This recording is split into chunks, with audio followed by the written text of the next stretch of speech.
We'll call the meeting to order for Wicomico County Council Legislative Session 2025-07 for April 1st, April Fool's Day, 2025. If those would like to stand and join us in the Lord's Prayer and Pledge of Allegiance, please do. Our Father, who art in heaven, hallowed be thy name. Thy kingdom come, thy will be done, on earth as it is in heaven. And give us this day our daily bread, and forgive us our trespasses, as we forgive those who trespass against us. Lead us not into temptation, but deliver us from evil. Thine is the kingdom, the power, and glory forever. Amen. I pledge allegiance to the flag of the United States of America, and to the republic for which it stands, one nation, under God, indivisible, with liberty and justice for all.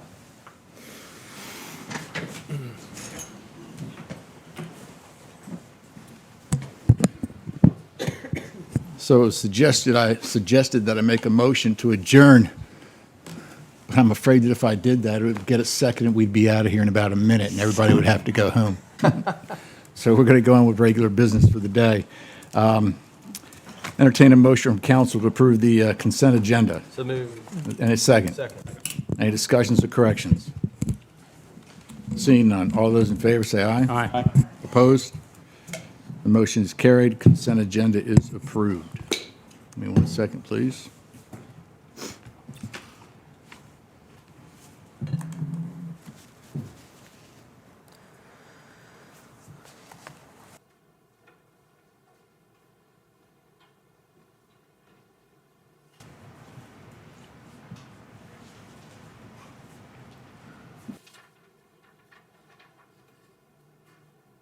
At this time, we have a proclamation. We want to recognize Megan Barrientos, is that correct?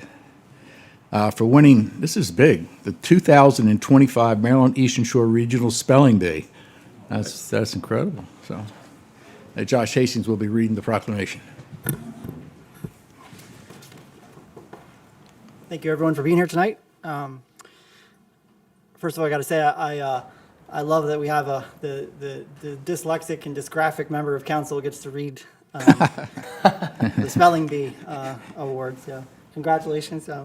Wicomico County Council, it's a really great pleasure that the members of the County Council extend the certificate of recognition to Megan Barrientos. Is that correct? Is that right? For the winning the 2025 Maryland Eastern Shore Regional Spelling Bee.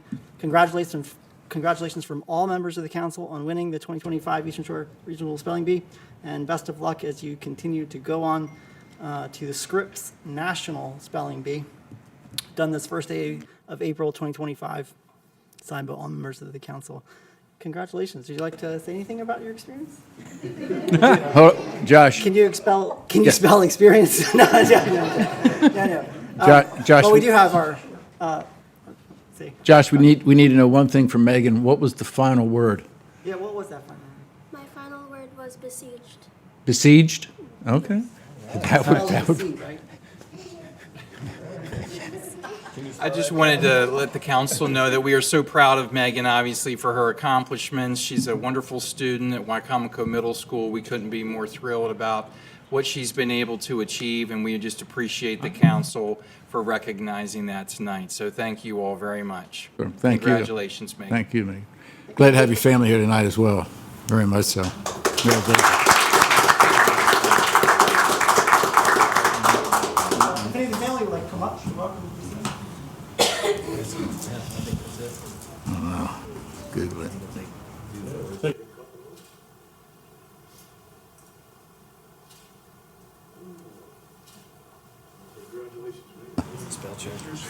Besieged.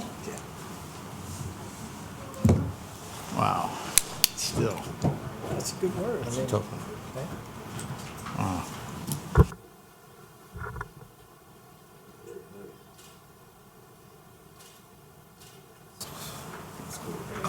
That's good.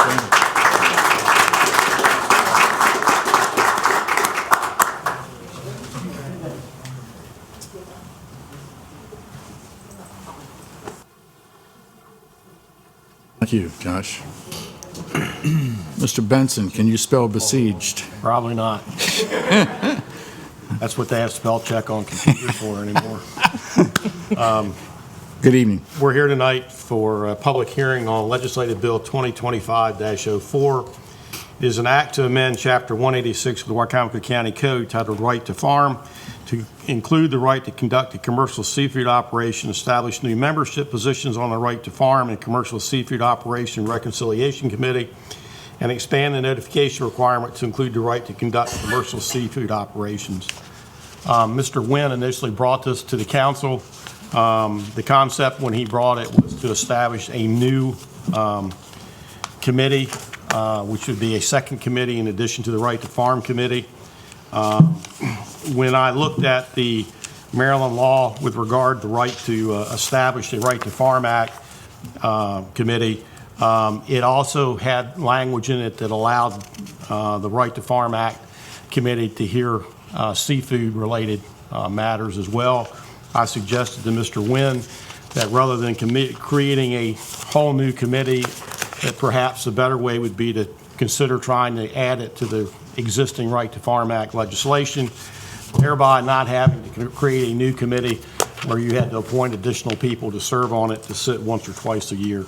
So the bill was drafted using the existing Right to Farm Act legislation and including seafood operations within it. Under Maryland law, if you regulate or draft a bill that involves seafood, it has to go to the Maryland Department of Natural Resources to be approved. This was submitted to the Director of Department of Natural Resources, and they did not have any objections to the county moving in this situation. So we're here tonight to have a public hearing on the bill. Thank you, Mr. Benson. This time we open the floor for public hearing on legislative bill number 2025-04. If you have any comments you'd like to make in regard to this specific legislation, come to the podium, please. State your name, your county residence, and your concerns. That's in reference to this specific legislative bill. Thank you.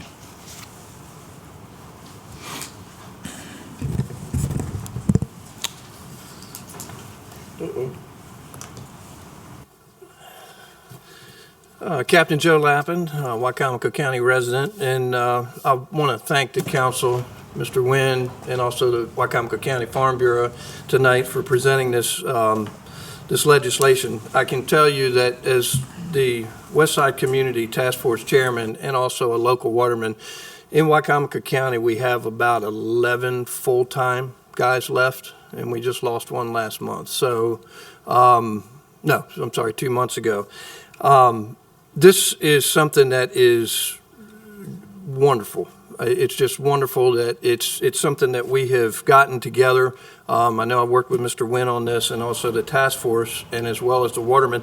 And what it does is it really just gives these guys assurance that they are able to do their jobs. And the ones that are remaining and the ones that are coming up, which are very few, I've got one son and I know a couple young men that are trying to come up behind us, but it does give us assurance that we're able to farm and also do, not only farm, but also do the aquaculture and seafood industry as well. So I just want to thank the council for taking this into consideration and helping these guys out. So thank you. Thank you, Captain. Any other public comments? Seeing none, that concludes public comments for legislative bill 2025-04. Entertain a motion from council to approve legislative bill number 2025-04. So moved. Second? Second. Any discussion? Seeing none, we will do a roll call vote. All those in favor will say aye. We'll begin with Councilman Holloway. Aye. Councilman Hastings. Aye. Councilman Wynn. Aye. Councilwoman Shields. Aye. Vice President Merritt. Aye. Chair votes aye. Legislative bill 2025-04 passes unanimously. Thank you very much. Thank you. Thank you very much, Mr. Benson. Good evening, Mrs. Hurley. Good evening, Mr. President, council members, ladies and gentlemen. Next on the agenda this evening is the fiscal year 2024 audit presentation by PKS and Company. Thank you.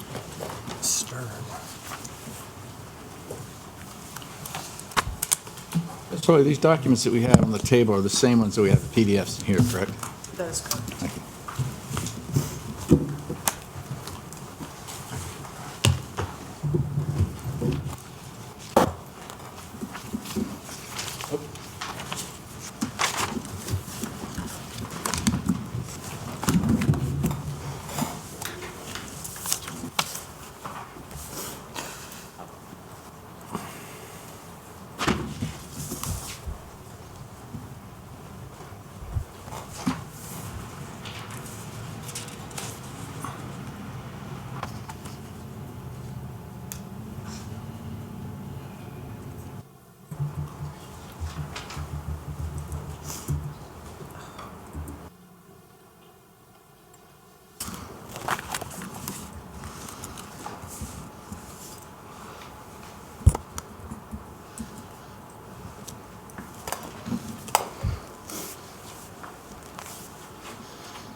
tell an April Fool's joke while we get set up, but as Councilmember Holloway learned earlier, I'm not a great joke teller.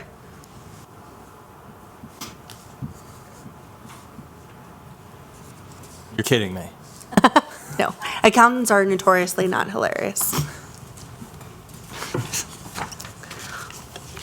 All right, so are we okay to start? Perfect.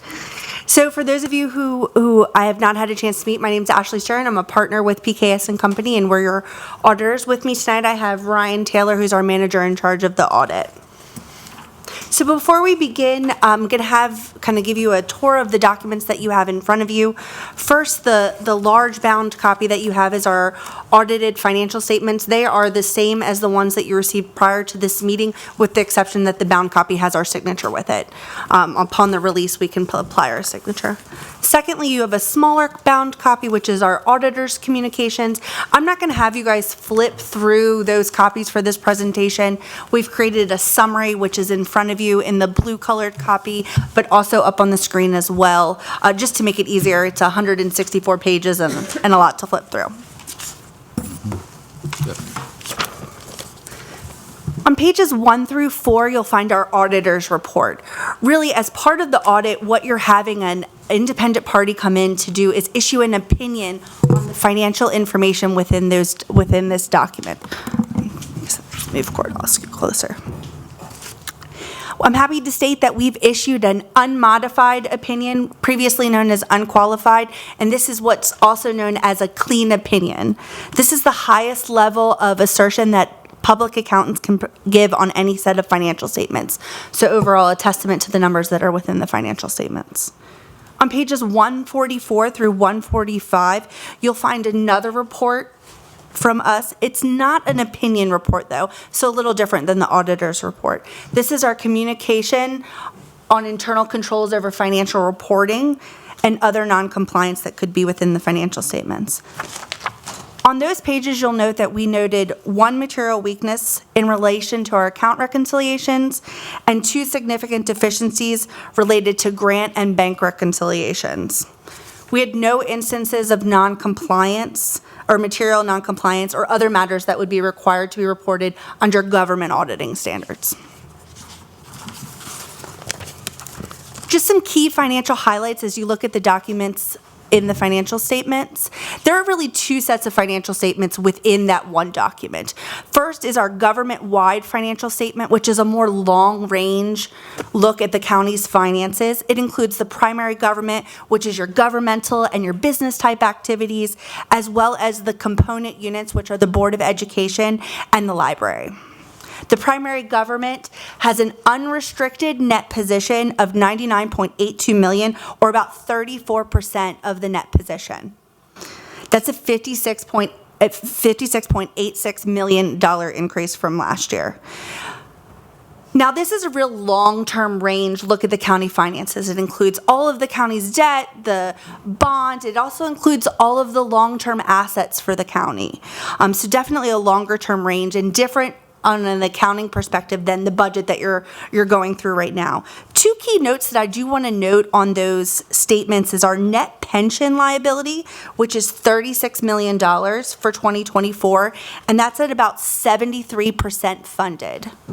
And our net OPEB, or other post-employment benefit asset, which is the opposite of the liability, which is a $5.1 million asset, and that's over 100% funded. These statements can be found starting on page 21 with information related to the pension and the OPEB on pages 76, just as you flip through later. A couple key financial highlights as we look at the general fund, and this is really on the same focus as the budget. So it's a much more current resource basis of accounting. The unassigned fund balance remains strong at $85.36 million, which is 73% of the total fund balance. Our general fund revenues increased from 2023 by $26 million, and that's mainly due to 3 areas. 1, an increase in our income tax revenue from the state of Maryland. 2, an increase in our investment income from 23 to 2024. And lastly is the American Rescue Plan Act grant monies, which were mostly recognized in fiscal year 2024. Those are in reference to the airport, correct? So they were used for the airport as well as other grant monies for the American Rescue Plan Act, yes. The general fund expenditures before transfers increased by $5.3 million from 2023. There was an increase to the fund balance or the overall health of the county of the general fund by $23 million in 2024. This is a combination of both the increased revenues as well as the expenses for 2024. Just as a note, one thing I know I go over every year when we're talking about this is that the GFOA recommends no less than 60 days of operating expenditures within your unrestricted fund balance, which is a total of your unassigned, committed, and your assigned fund balances. The average daily operating expenses for the county is $390 million, meaning we have 302 days of operating expenses in our unrestricted fund balance for the general fund. Just as a note, the committed fund balance includes 2 items. One, our reserve for a use of fund balance in 2025 as approved by the budget. And second, our rainy day fund, which totals about $9 million. Yeah? You said 390 million, did you read 390,000? Oh, 390,000. Sorry if I said million. Lots of zeros on my page. And the assigned fund balance includes items that are reserved for future use. Sometimes I think a graph can speak 1,000 words. So taking a look at where the revenues by type have been over the last 6 years, the darker blue number or graphed all the way to the right is 2024, with 2018 being the lighter blue all the way to the left. Again, property taxes total just over $74 million. Income taxes, with some sharp inclines over the past few years, were at $77 million. And our other revenue, which would include those grants, intergovernmental grants, as well as our investment earnings, was at $57 million for 2024.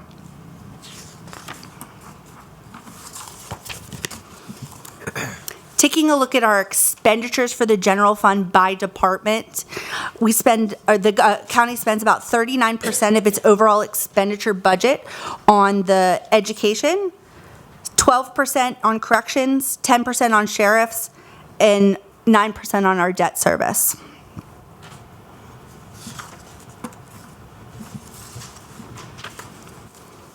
Again, I mentioned the overall health of the county being in that fund balance number. So I wanted to take a look at 2018 all the way through 2024 for the fund balance. The blue on the top is our other, so our committed, our assigned, restricted, or non-spendable fund balance. And the green on the bottom is our unassigned fund balance, or savings for the county. As you can see over time, especially post the pandemic timeframe, we've seen an increase in our overall health of the county or our fund balance.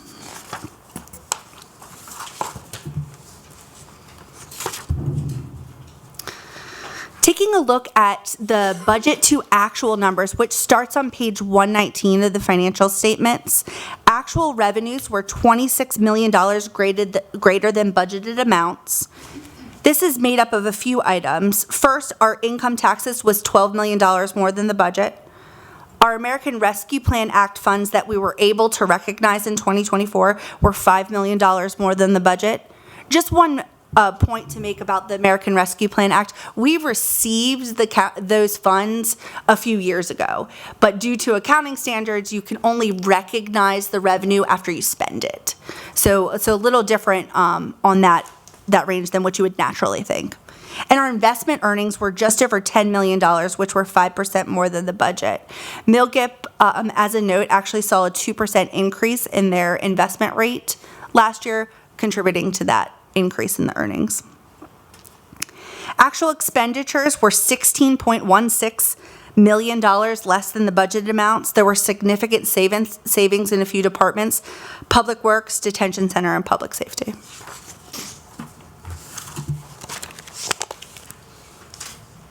Taking a look at the enterprise funds, we always like to kind of focus on how they have done over the past few years.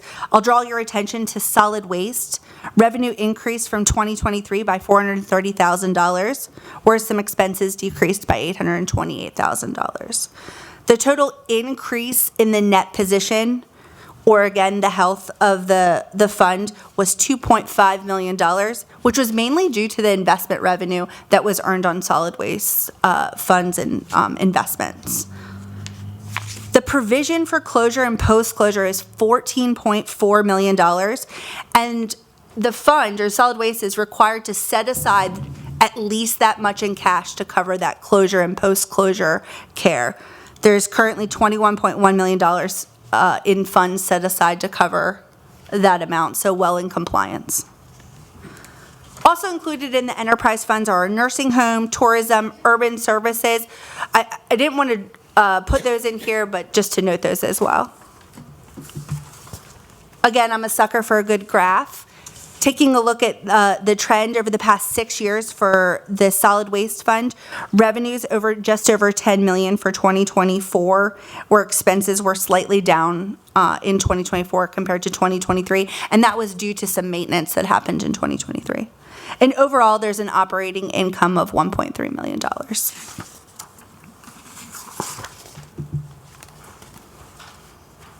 Again, I mentioned the small packet that's in front of you, which is our auditor's communications. This could include 3 letters, just to note. The first would be a management letter, which is our best practices recommendations. I'm an auditor, and I love giving recommendations. It is part of my everyday, so we've included those within here. The second would be a communication of significant deficiencies and material weaknesses in internal controls, or where we would report any fraud that we identified during our testing. I'm happy to state we didn't identify any, so you're not seeing that letter here. So a smaller packet is a better packet. And our communications with those charged with governance, which is a required letter as our auditors to those charged with governance or the council. Just a few notes, we implemented no new accounting policies in 2024. However, there was a major undertaking of converting the airport from an enterprise fund to a governmental fund. I know we've talked about that over the past, it feels like 6 years that we've been talking about it, but with fiscal year 25 being the first year of there being a operating supplement to the airport, we made the conversion in 2024 in accordance with government auditing standards. There are no disagreements with management during the audit, and all of our proposed accounting adjustments have been posted to the county records. Now that we've taken a look back, let's take a look forward and what's coming down the pipeline from an accounting standpoint for the county. First is GASB statement number 101, compensated absences. It's effective for June 30th, 2025. It does change the way that we need to account for any compensated absences within the county, so any vacation, sick time, etc.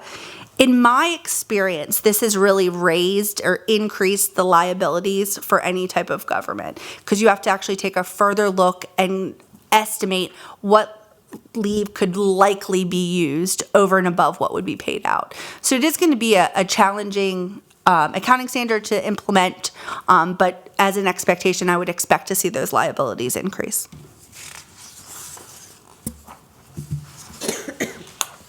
Now that I've talked for 20 minutes, does anybody have any questions? You had made mention of, in part of the report, I believe, about solid waste legally budgeting $14 million to finish and close the cell. Mm-hmm. How did you said there's $7 million in savings and $7 million in obligations. Is that another way of saying that there's $7 million short of what's required? Oh, so 14.4 million is what's required. They have $7 million more than what is required. Now, of course, there are other liabilities that cash needs to be used for, but from a compliance standpoint, they're required to at least hold the 14.4. Okay. And you mentioned there were material weaknesses in the accounting and reconciliation, and I'm assuming that we're feeling confident, because we know it's been for a few years now with vacancies and et cetera. Every year I come to this meeting and I am extremely hopeful for the year ahead, and knock on wood, as long as the staff within the finance department can stay in place and we're able to retain them, I think that they have some good procedures in place to be able to keep that going. We do see improvements in certain areas, but in the improvements in one area, there might be a position that is opened elsewise where we've seen other not so much improvements in the other area. So maybe there's a lack of succession? Maybe not necessarily succession, just able to hold on to finance staff. So for example, there was an opening in a position, someone left in July, and at that point, it takes all the way till October to be able to fill that position, and during that time, handling those duties, become somewhat backlogged. The only other thing that struck me, because you mentioned bank reconciliation also, there was a problem with that reconciliation. But the one that caught my attention more than anything was the grant reconciliation. And you had made a minor note in there, which sometimes you have to read between the lines, but you had made a minor note in there, but that it could lead to a loss of grants. Correct. I was wondering, and this may not be a question for you, it may be for finance or it may be for the executive branch, but we have appointed a new position to address grants specifically. And I'm wondering if that will help resolve it, or whether this still is something that will still remain in the finance department for the reconciliation. I'm extremely hopeful about our new grant position. We met with Lori Yes. when she came on, and we've been hearing about what's been going on since. And I have extremely positive thoughts about what that's going to do to the overall grant accounting and ability to have them. Over the years, the county has vastly grown in the amount of grants that they have, and having that oversight is really going to help and make sure that none of that happens. In our testing this past year, we didn't identify any grants that were lost or any money that was lost, but that has happened in the past. So I'm really excited for what she is doing. Yeah, we are too. Any other questions from anybody? I had a page for the grants. Oh, did you? Okay, yeah, I saw that was a material weakness and all that. okay. And I agree, she's doing a great job. Now, I'm a realist. I know things can't be changed overnight, but we are seeing a lot of improvements, and Ryan can attest to that because that is his number one specialty. Good. Any other questions? Yes, Josh? Are other jurisdictions seeing the same kind of increase, other counties seeing the same kind of increase in the income tax, or is that more specific to Wicomico? I mean, we went from going from 50 million to 77 million in 6 years. It's pretty incredible. In addition to, I say, of course, the other category that you had going from 22 million to 57 million. That's quite a significant jump. But specific to the income tax, is that something? What do you attribute that to? So for the increase from 23 to 2024 is not something that we are necessarily seeing everywhere across the state of Maryland. I know. For reference, that was a $7 million jump in 1 year. Correct.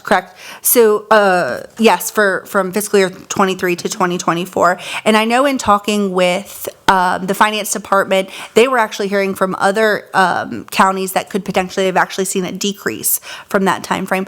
But the overall increase from the pre-pandemic to post-pandemic, that has been a statewide increase that every jurisdiction has seen. But the specific increase from 2023 to 2024 was not everywhere. But of course, these payments are 18 months behind. So we have to keep that in mind. It's not necessarily that happened right in 2024. We're just not getting the money till then. I guess the number one question that we've been asked, the council, or I have, is how come this is so late? It was so many months late last year, and now it's again. And then your findings, it seems like deja vu here. We're going through the same thing every year. You addressed some of that when you were speaking a few minutes ago, but it just looks like it's not getting any better. And I'm not talking about the numbers now, but the year ended June 30th of 24, and this late, that's a long time. It is a long time. Let me chime in on the findings first, if that's okay. So for our accounting standards, we are required to identify for council anything that's a repeat finding. So we specifically call that out to make sure that we know when things are continuing. And we actually do additional testing on anything that is a continued finding, just to make sure that we kind of mention that. Again, I'm a realist. I know things don't change overnight. There are certain areas that are better, but there are certain areas that with a change in staff year over year just have not gotten any better, and we want to draw the attention of council to those items. It is not part of an auditor's responsibility to track the improvement of recommendations. That is part of management's responsibility. So we want to make sure that we kind of drew that line, but we're bringing to everyone's attention the items that we're seeing. And then the timing of the audit, really want to chime in on three things. First, the conversion of the airport from a enterprise fund to a governmental fund does take time, and we worked with the finance department to help that end up happening sooner than later. If you remember, the Civic Center from a few years ago did take some time. It is quite a bit of an undertaking. Secondly, there was a upgrade to the Munis software back in August of 2023 that caused quite a few issues in the county's records. When we started our testing, we noticed those discrepancies, and then actually had the county team actually go back and take a look at all of that, which delayed the start of our testing. So those discrepancies were a pretty big issue. And then lastly, really the inability to retain long-term staff within the finance department has been a hindrance on our audit process. Every year, I'm hopeful that the same people are going to be there so that they can work on their current duties as well as work on the reconciliations for the audits. But just this past year, there are 2 new finance staff that weren't there the year before. And that does take time. We can only complete the audit when we have all the information. It typically takes us 6 weeks from the end of our testing to be able to be at this presentation. But we received the information with this testing about 30 days ago, so we wrapped everything up and we're able to get it here. But certain things do take time, and I know that they worked as diligently as they could to get us the information. Are you privy to the information that, or the audits that our internal auditor does? We do. We review those. We look at them. Sorry. You look at those. Do you make any recommendations upon those when you look at those or whatever? So we don't oversee the internal audit progress, but we do consult with the internal auditor, and she is allowed to have some of our testing. I actually just sent her an email this morning with a few items to provide things, and with our recommendations, a lot of times she'll ask questions on, I'm going to do this audit based upon your recommendations. How did you go about testing it? What did I look at? So that we're not completing duplicative efforts. And we can normally kind of connect with that. Are you familiar with the recent PCAUD audit? I have not seen that one yet. Okay. Has that been issued? Well, we just got it a week or so ago, but sorry, I have not seen that yet. And what when you see that, it kind of I'm looking at thousands of dollars here spent for gift cards, and the flags go up when I see that, and I'm wondering how deep into those kind of things do you get as an auditor to make us aware, maybe if we don't know what's going on. So we test 2 whole full months of your P-card expenditures every year. We did not identify any gift cards in those months, but I'll look forward to seeing what's in that report. We'll have it sent to you, but it's pretty shocking when you look at it. And we had this issue with the county, with the Board of Education a few years ago with gift cards. And gift cards are one of the biggest risks as far as abuse, that there is. I think you'll agree, if you've read anything about accounting or fraud or anything like that, gift cards they shouldn't even have them in government, for one thing, because they can be abused. But anyway. Other questions? Jeff? I just want to say thank you for packing this in 30 days right in the middle of tax season. Like Joe said, it seems like a copy and paste from last year. I believe this was 2 months late last year. We're 3 months late this year. Hopefully, we won't be 4 months late next year. Is there anything we can do as the county to make your life easier so that you don't have to do this during the middle of tax season? Can we do anything like quarterly to provide you information that will help you? So I think the best thing that I could recommend is really a stressor on retention of finance personnel.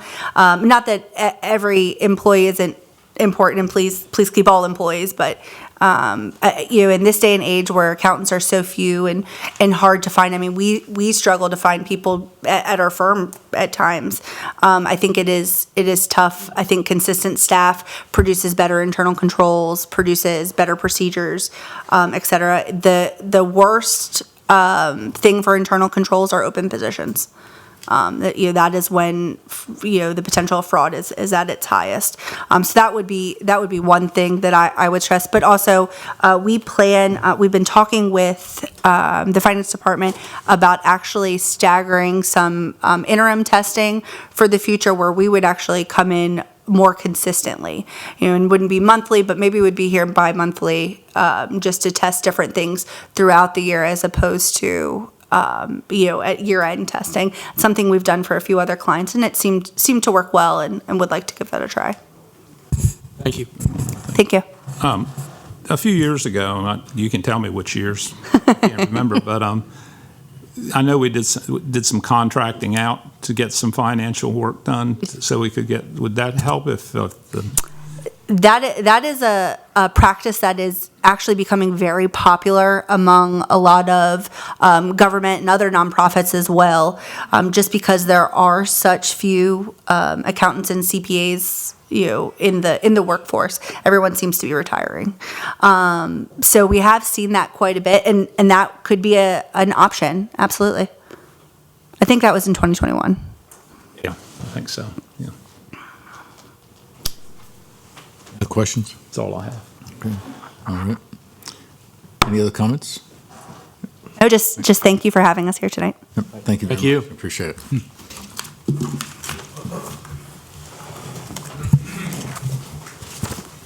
Next on the agenda is Resolution Number 41-2025. This is to accept a grant award from the Governor's Office of Crime Prevention, Youth, and Victim Services for the Wicomico County State's Attorney's Office Case Automation System Enhancement in the amount of $47,500.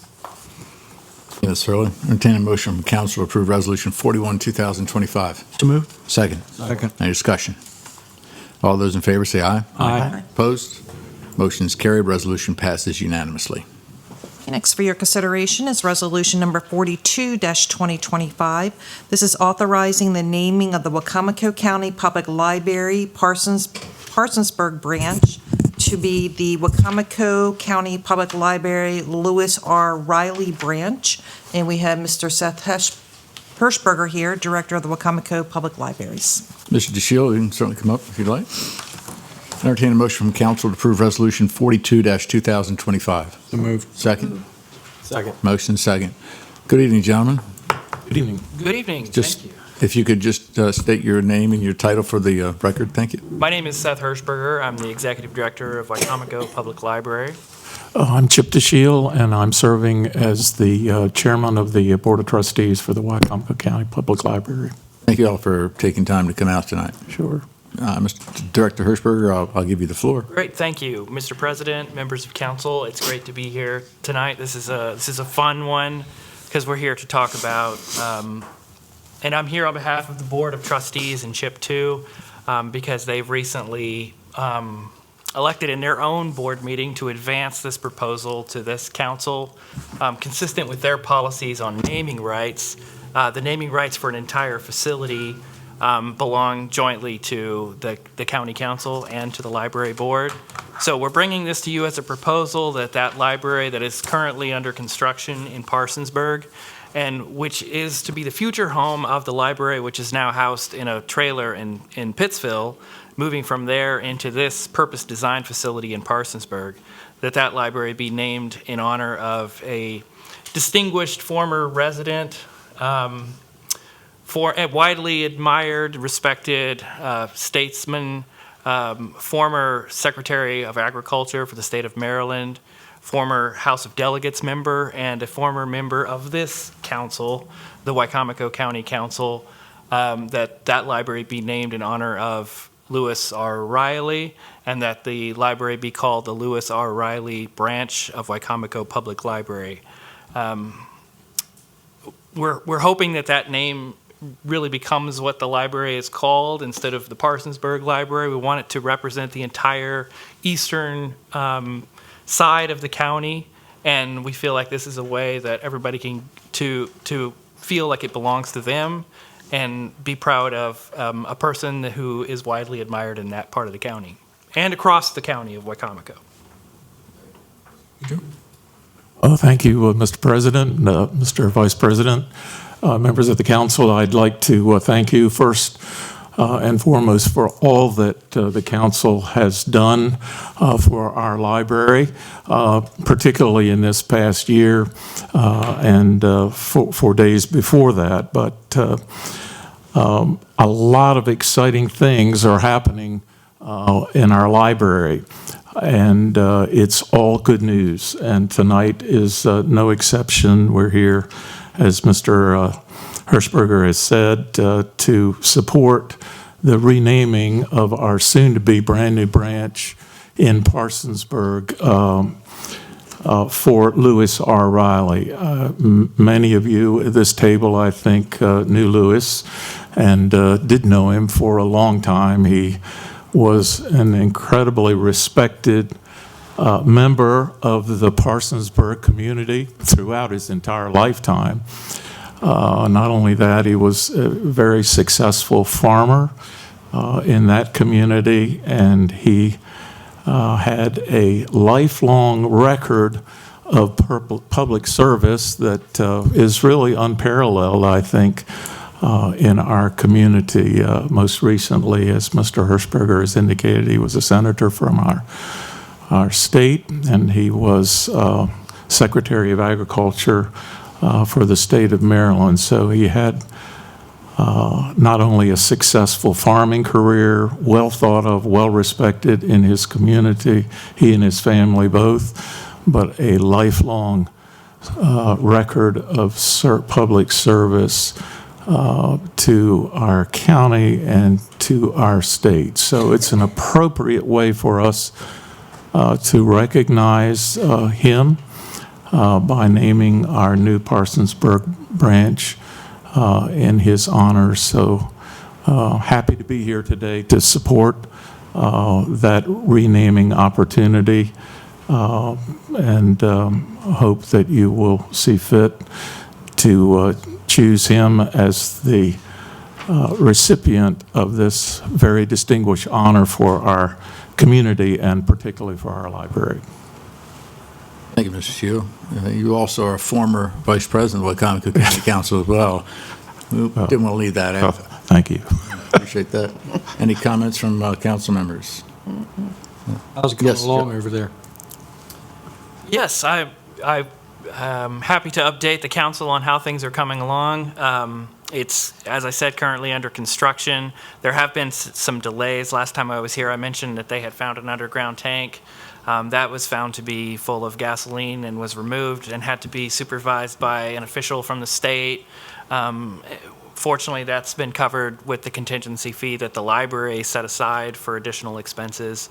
They've also recently found that the foundation of the building is not adequate for the amount of weight that's going to be added to the new construction.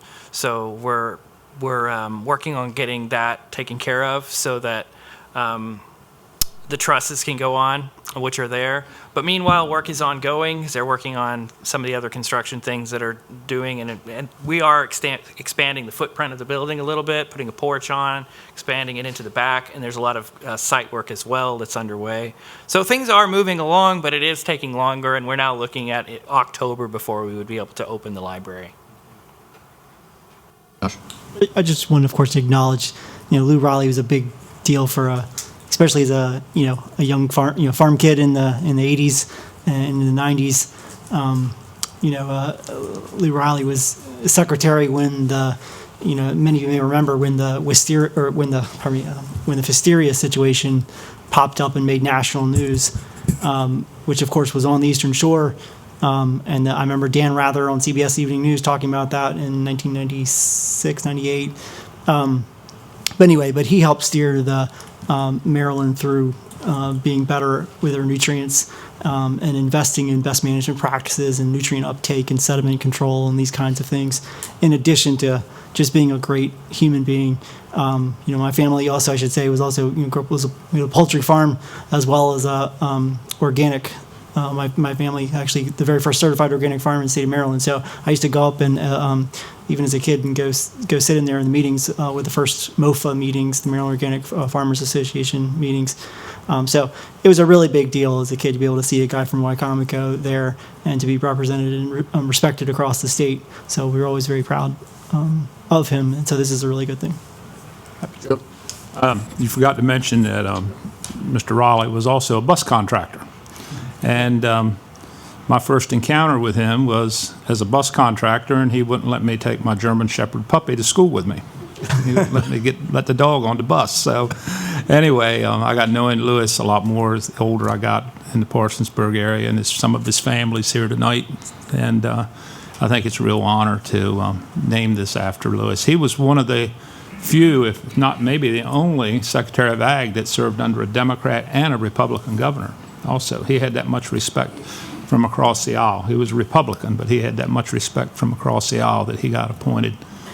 And I think it was under Glenn Denning. He was Secretary of Ag. So anyway, I think it's a real step forward for us to do that for the neighborhood, for his family, and for the county. So thank you. One question. Jenny? You were talking about the gasoline. Was it leaking? No, it wasn't. We had the soil tested. We also had the well tested because we're well and septic there. We had done that before when we first acquired the property and didn't detect any problems in the original feasibility study. However, they didn't find the tank in that study.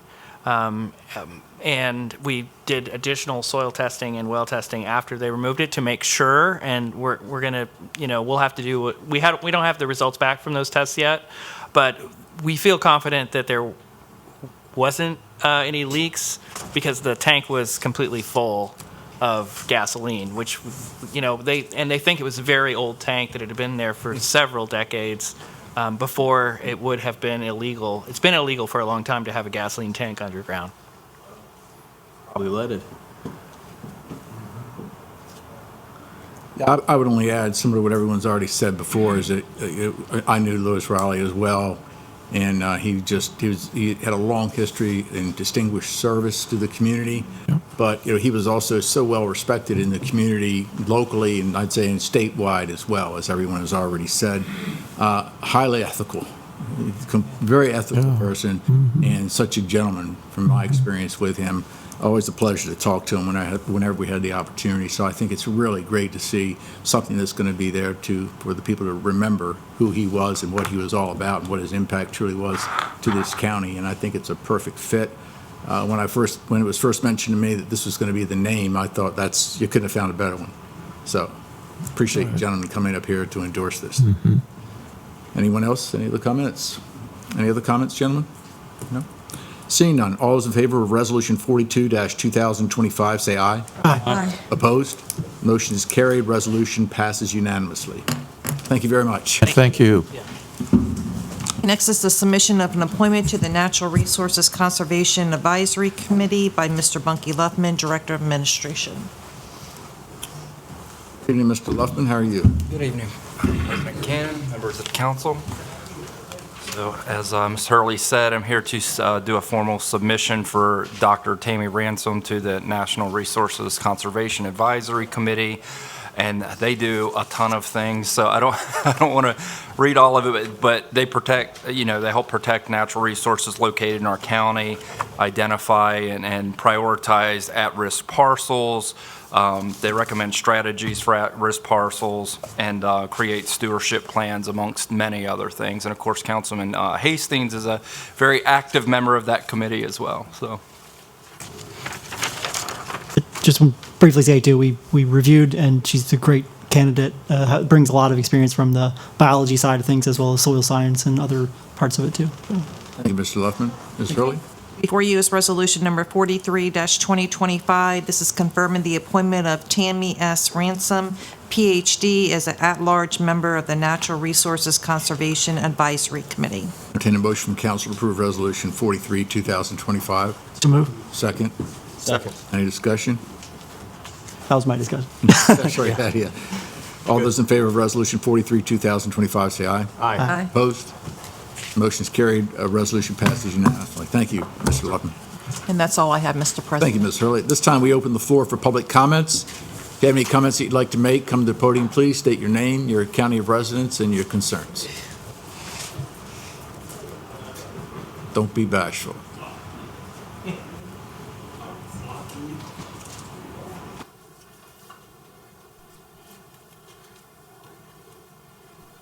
Jim Atkins, Wicomico County. Just a couple real quick things. I know later in your work session you're going to be talking about the Planning and Zoning Commission, eliminating one and redoing a second one. County should have its own Planning and Zoning Commission. The council should also have some control over that Planning and Zoning Commission.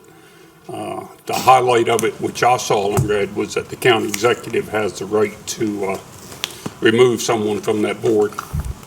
There's not any checks and balances when a single individual has the right to remove someone from that board. I think we've seen in the county how those things work. So I want to voice a little bit of opposition to that. The second thing is, after you've had your budget audit review, next council meeting, I guess we're going to start getting into the budget for fiscal year 26. Really need to take a hard look at that budget. Several things I think need to be done. It's kind of amazing when you sit here and look at the money that was budgeted that was not spent. Is that from poor planning, or what creates millions of dollars of unspent money? You probably should look at, in my opinion, not funding vacant positions. In the past year, every time somebody wants to hire somebody, they come in and ask for a council approval to make an addition. Well, if you've got 4 vacancies, don't fund those vacancies. When they fill them, then they can come before you and ask for funds to pay those people. So we're going to have to look at the budget and we're going to look at it hard. A lot of money is going to need to be spent. Landfill is going to need a lot of money with cells, looking down the road with the water and sewer. So just keep in mind as you're working on the budget that you may be working on fiscal year 26, but in reality, you're probably working on fiscal year 30 with some of these projects that you're going to have money for when you get there. Thank you. Thank you, Mr. Atkins.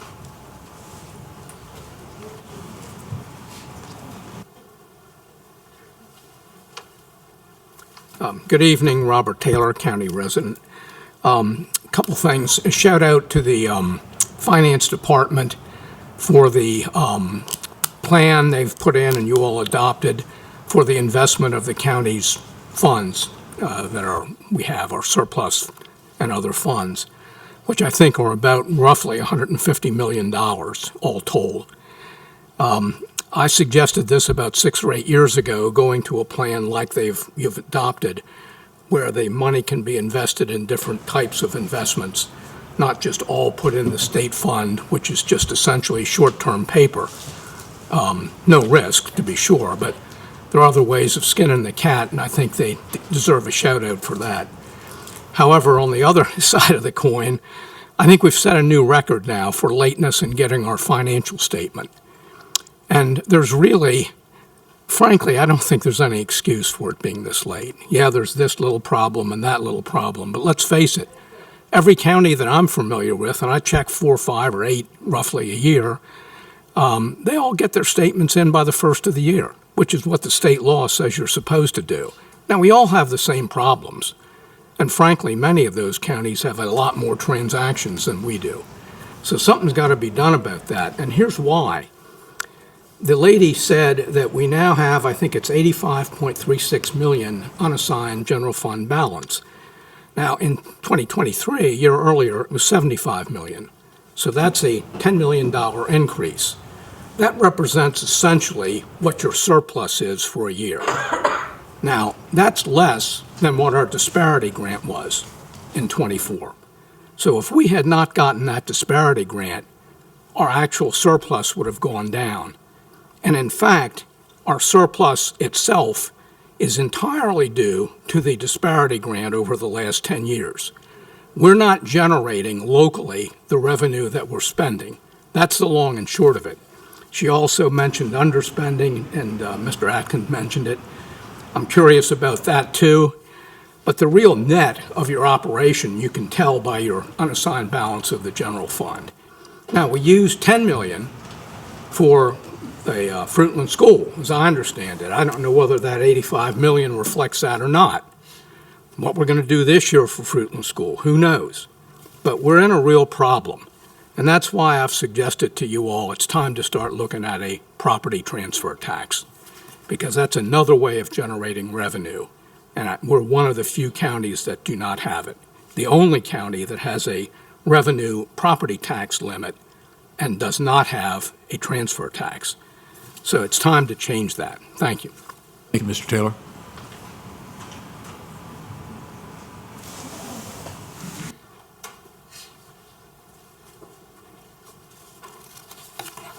Good evening, Council. My name is Monica Brooks. I am a resident of Wicomico County, and I am also president of Wicomico County in AACP. I first want to say we're celebrating the appeal decision from the appeal board for the biorefinery. They did vote against it, but if it happens to go to circuit court, we will be there to fight again. But I'm here for a different matter on this evening. Imagine being on your job. Imagine working in a space that's supposed to be safe and being attacked with a extremely vulgar racial slur and having to endure looking at this individual for many, many more days without any sort of accountability. So I'm bringing this to your attention because this has to do with someone who's on our Police Accountability Board. I submitted a letter, I just sent it, but we are formally requesting the removal of retired Maryland State Police Officer Kevin Beecham from the Police Accountability Board due to his involvement in this racial harassment of a black employee at Parkside High School.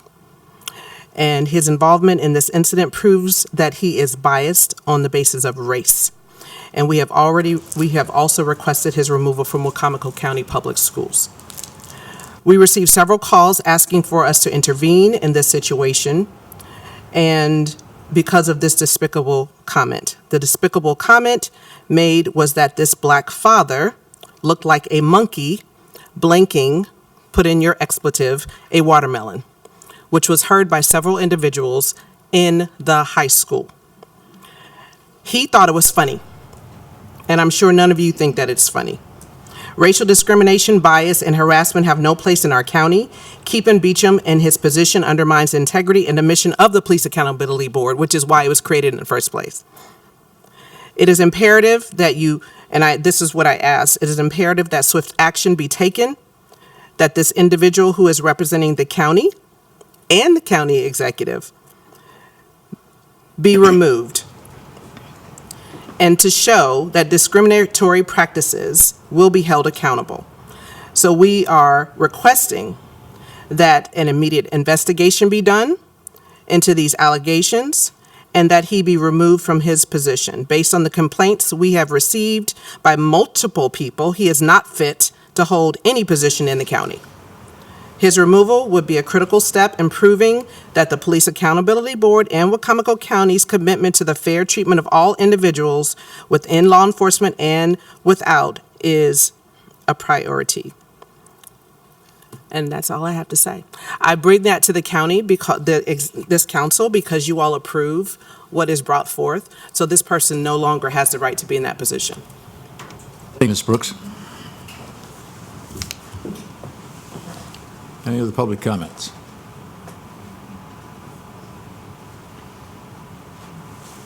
Seeing none, that concludes public comments. Council comments. Shaney. I apologize for not being here last meeting, and I need to get to give a shout out to Bruce Robinson and his cleanup team.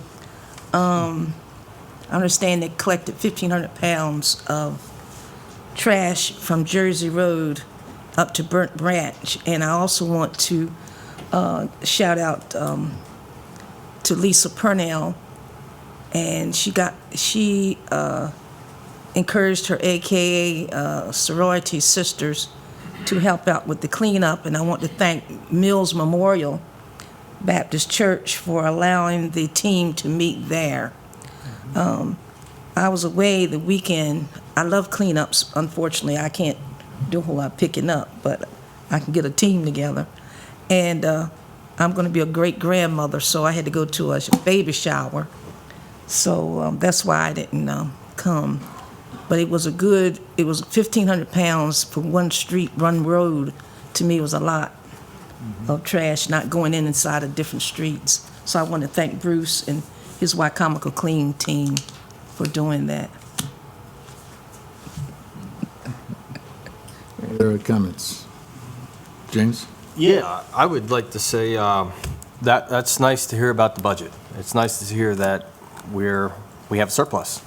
And I don't think many people can say that. And I give credit to our finance staff. I think they're doing a great job. And I hope we can continue to grow that budget and continue to fund everything we need to fund in the county and increase funding for certain positions like fire and schools and such. That's what I've got to say. Yep. Well, it's interesting about how much money we have. Maybe we're taxing too much. Right. If we've got too much, if we've got that much of a budget surplus, Yeah. let's put it back into pockets of the people so they can use it. That's all I have. Thank you. Josh, can you top that? Yeah, since Joe brought it up, I think we have been taxing citizens too much, especially the residents of Salisbury who are getting double taxed. That's right. As the only member of the... It's a service this year. So if we want to throw that out there, that'd be awesome. That'd be great. No, half kidding. That's probably not going to change. I did want to say I am going to have a town hall April 24th, 6:30 to 8. I think I mentioned it last meeting. Hadn't confirmed it yet, but I have confirmed it. 6:30 to 8, April 24th. That's at Bethany Lutheran Church, right off Camden Avenue. So we invite anyone to come. I have school board representative also going to be there, David Platts and I, for District 4. So I'd love to have anyone come. Doesn't matter if you live there or not. We'd love to have you come. And then also want to mention I want to also point out that Salisbury University does have a lot of events, and our community has a lot of events that I just don't think we get enough attention to. This coming Saturday, Symphony 21 is going to be happening. This is at Salisbury University, and this is a free event held in Holloway Hall. They might be close to being sold out by now. I'm not sure, but it's a pretty amazing event with for the put on by a local resident who's actually worked with Grammy award-winning artists who's really done some amazing things. So I just want to say thank you to Salisbury University and all the folks who helped put on those kinds of events for free for our community, and I hope more of our community continues to take advantage of those. And then I just want to say thank you to everyone for coming out and for being a part of this. I appreciate it. I just want to give a shout out again to the team at PKS for putting that presentation together. And it's good to see that we're in a fairly solid position if we're paying attention to what's going on at the state level and at the national level. I think it's okay to have money in the bank right now. because I've been to Annapolis 4 times this session, and I can tell you that if it moves, they're trying to put a tax on it. We did successfully oppose the 2.5% business-to-business tax, but they replaced it with the 3% tech tax. So not sure we gained any ground with that, but looking forward to the budget process. Ironically, I'm hoping we can properly fund everything that needs to be funded, but it's going to be tough. The federal level just cut the education funding, which has now trickled down to the state level, which has trickled down to the county level.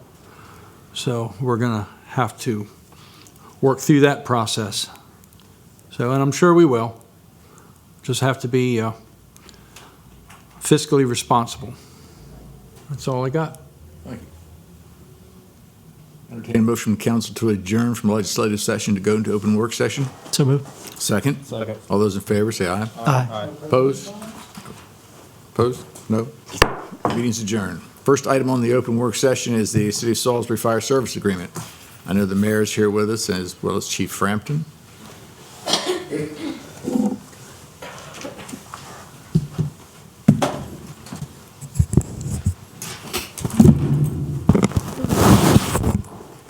Good evening, gentlemen. How are you? Good evening. Jeffrey. We'll give you the floor if you don't mind. Get started. Sure thing. Thank you. Rob Frampton, Fire Chief, Salisbury Fire Department. Mayor Taylor, Salisbury, Maryland. So I got a partially prepared statement here. Just want to come before you. Last year, we kind of got caught up against the budget wall with getting a longer-term fire service agreement done. And we've tried to be out in front this year and get this done. So what I sent over a couple weeks ago to the council and the county executive was a draft 3-year agreement that we think is very fair for both sides, allows for the county to catch up, which we've talked about several times, for services that we've already rendered and haven't been paid for in 2024 and so far for the first half of 2025. And what the city's willing to do with that is spread that out over a 3-year period so the county doesn't have to encumber all that money at once.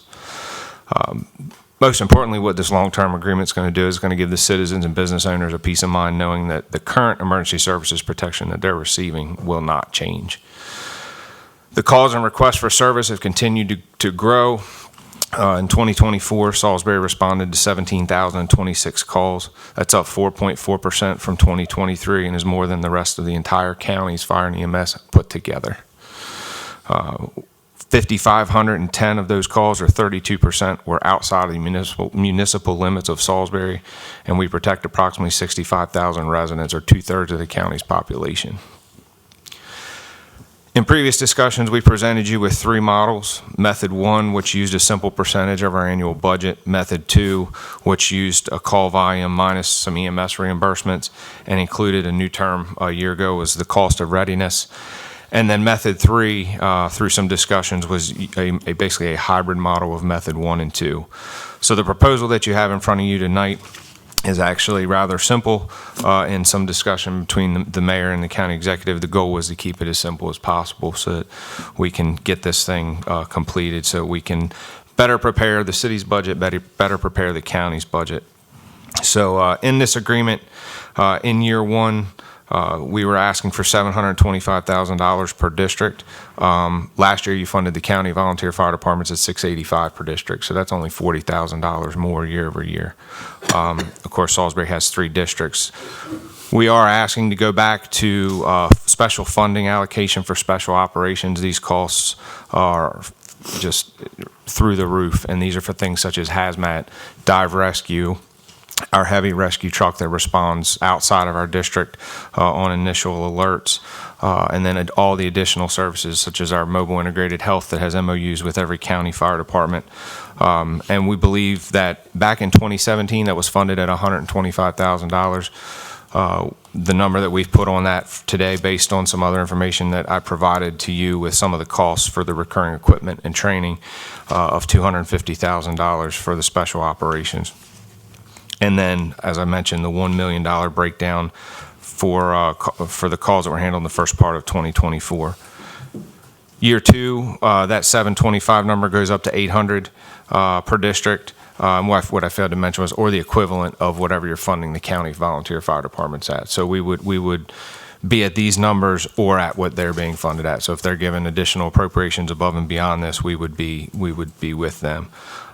That special operations amount goes up to 275, and then the second of the $3 million for the calls that we handled in the second half of 2024.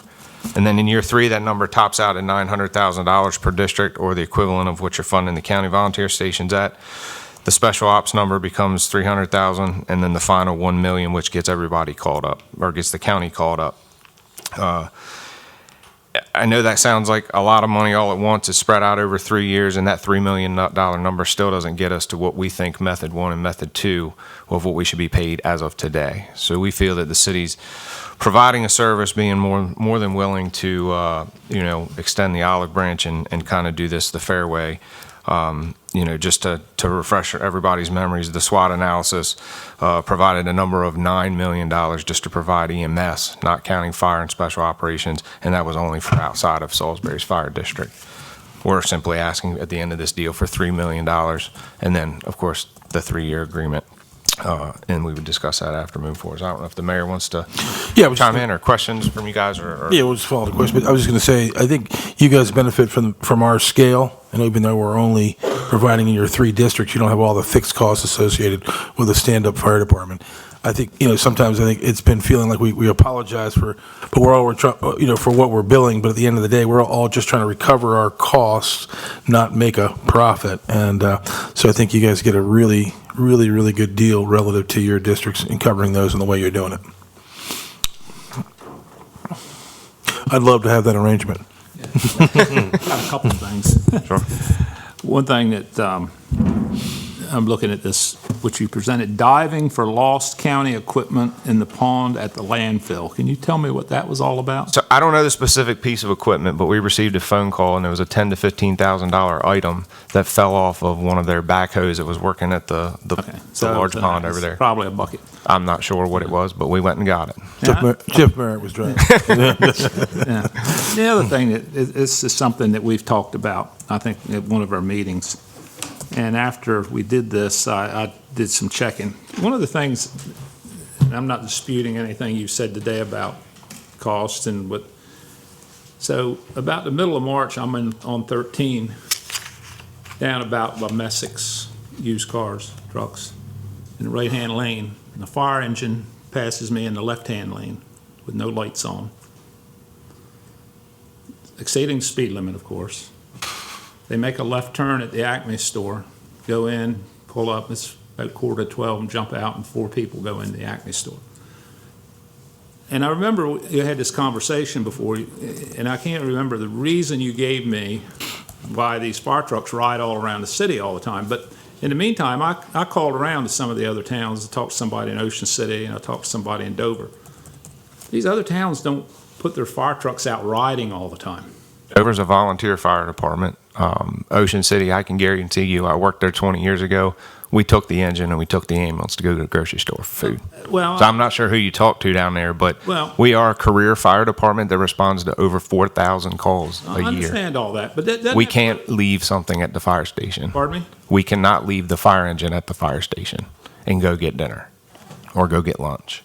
I understand that, but don't all your fire stations have kitchens in them too? I mean, I remember, They do. So And they're, so when they, I just see a lot of risk when you take a piece of equipment that costs that much money, putting it out on the road and riding. it happens all across the country. I see them down Mount Herman Road. I see them over near Food Line, just Yeah.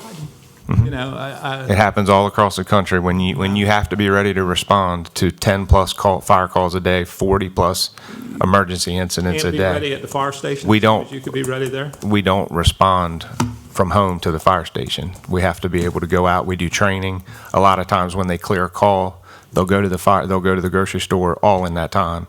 It's very rare that they'll just leave the fire station to go to the grocery I store don't to know get where food. they've been that day. Sure, I don't know. They didn't have their emergency lights on. They were in a great big hurry, and they were in a hurry to get to the Acme store. So, and I'm looking at this piece of equipment that probably cost $1.5 million, $2 million. Yeah. And I'm thinking of the risk that's out there. So- Rotisserie chicken was on sale the other day. Yeah. Yeah, it was an emergency. Yeah, Yeah. it is. Jeff, I see that insurance reimbursement rate is listed at 32%. That used to be higher, right? It was. Trending downward. It is. We just had a phone call today with our EMS billing company. We do Zoom calls monthly with them, and it trends between 31 and 32%. Somebody might receive an ambulance bill, but our average collection rate as of today was $337 per transport. That hardly pays for the manpower and the unit and the insurance and the fuel. One more thing. See a lot of new housing going up all over the place, on the city, county. Is there any statistic that says for every 1,000 residents that move in, a certain number of calls for service are created and we kind of need to be prepared for from a public safety standpoint? Yeah, so there are different formulas out there. The ICMA provides some of that information. I will tell you that it is difficult, and I was asked this question with some of the density discussion that was going on downtown for some of the planning there. It does vary, the age of the population, the socioeconomic status of the complex that's being built. Obviously a 55 and older community is going to have a higher EMS call rate than, say, something that's being built for, the younger generation. Typically, it's about 0.12 calls per 100 people. That would be for the general population. So it's not overly significant, but it is something that, when you're building, residential, areas that are bringing 1,000, 2,000, 5,000 people to an area, the impact that it's going to have on police, fire, your roads, your water and sewer, your trash collection, all of those things, it definitely has a tremendous impact. And we should be taking those things into account when developments are being approved. Agreed. One more thing. Did I see you working on the flagpole at the new sheriff's office? We went out one day last week. The crews went out there and helped get the flags all put up there. Yes, we did. They called us, and we're more than happy to help with that. So thank you. Thank you. We'll send you the bill. Is there any discussion of a new EMS station possibly on the west side of town? Because I know when we did the SWOT analysis, that was one of our weak areas. The only weak area in the county was. Yeah, I've heard the discussion about out on Fire Tower Road. When I mean west side, I mean the west side of Salisbury, not like the west side. Yeah, so I've heard the discussion about the EMS station or substation for Hebron, maybe out off Fire Tower Road. That's not our fire district, so I don't know. I didn't know if there was something like on towards like the west core, the west park, whatever. What is it called? West Metro Core. Not West Metro Core. I'm talking about the industrial park on the west out there. Yeah, so not specifically there. We've worked intimately with GIS, with the city, and pulled our data. And our problem area is actually on the northeast area. So where you're getting up behind Target, Addison Court, going out towards Brown Road. Okay. And call time takes a little longer. Response time from Station 2, which is there, is a little bit longer. That's where I think the city's focused as far as if or when there is a fourth fire station, it would be probably in that area. Our Station 16 with the speeds on 50 is able to get to the industrial complex off Naylor Mill within a reasonable amount of time. I'm just thinking proactively because I've seen a ton of houses being thrown up over there. Yep.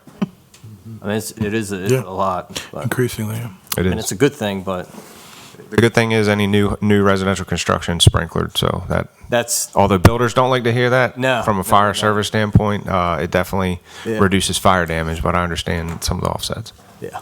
Okay. I'm good. I appreciate you gentlemen being here today, and I must say, with Mayor and Chief as well, I think that what you are proposing, the numbers that you're proposing, I think we're glad as a county to be able to see some substantive figures that for the most part make sense. I'm still having a lot of angst over your cost of readiness, Chief, as you know. Until you need us. Excuse me? Until you need us, and then it's okay. But my point, and the heavy rescue response with the 250,000, that's a whole new number over and above last year. So that's, Yeah, that was a new number that disappeared in the previous fire service agreements, but in 2017, that number was 125,000. So that was. and I never know whether that was It was a separate line item. It's on. I remember, but I never thought that was a heavy rescue. It was response number. earmarked special operations. So within that was hazmat, dive, rescue, all of those things. And we've done nothing but expand those services now into trench, swift water, confined space, our MIH program, all those things. And the only other thing is, with the plan that you're looking at, I understand the fact that you'd like to get something put away for multi-year that would be, in the best interest to, eliminate headaches anytime soon. Personally, I'd be more in favor of 2 years as opposed to 3, because after the 2 years, you're going to have a completely new council. You could have a completely new executive. You have no idea really what we're going to have in this legislative and executive body for Wicomico County. I'm also hoping that within that 2-year period of time, somehow or other, the county manages to implement some type of measures so that, we're self-sufficient in the fire and EMS industry, where we don't have to constantly depend on the city of Salisbury to come in. And I think that would be a great relief to you, both of you gentlemen as well. Probably the best. It's going to cost you more than $3 million. No, that's the thing. Well, we recognize that. Yeah. And, again, this is a bit far off right now. I don't even know how far we've delved into it through the SWOT analysis or any other follow-up in that measure. We're seeing more funding as far as in our reserves are concerned. From what I understand, I believe it's gone up quite a lot.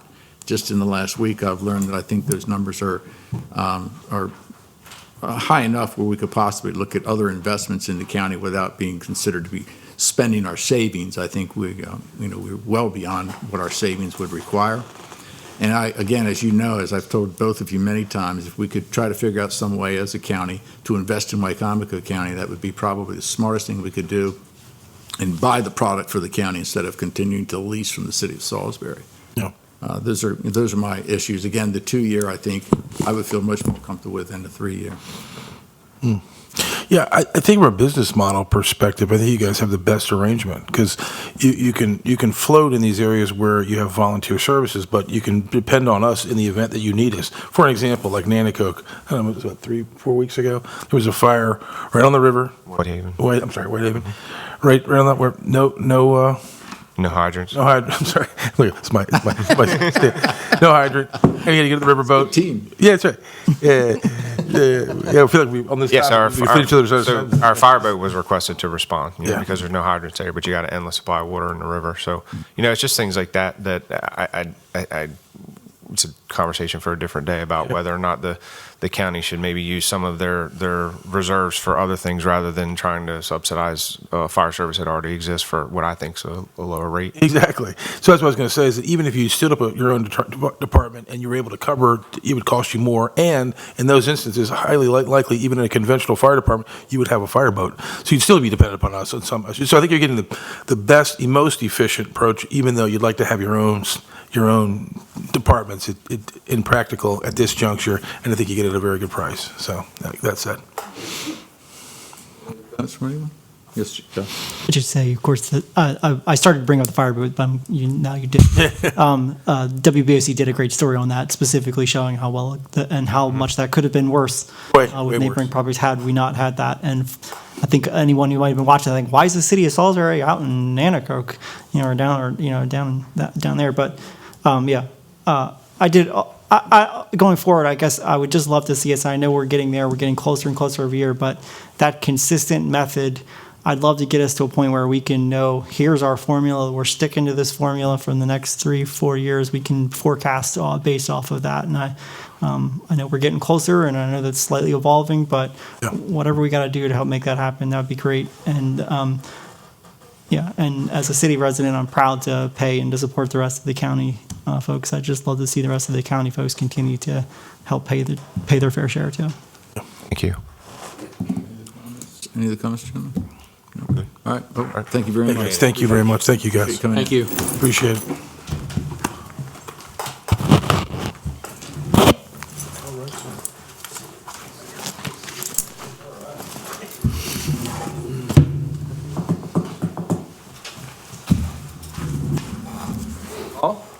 Hello. Next item on the agenda is a permanent easement agreement with Eastern Shore Natural Gas Company. Gentlemen, pleasure to have you here. Yes, Paul Welber, County Attorney. Buck Luffman, Director of Administration. So what Eastern Shore Natural Gas wants to do is essentially a pipeline that goes along the railroad tracks that goes by our correction center and old sheriff facility. So, and they'd like an easement.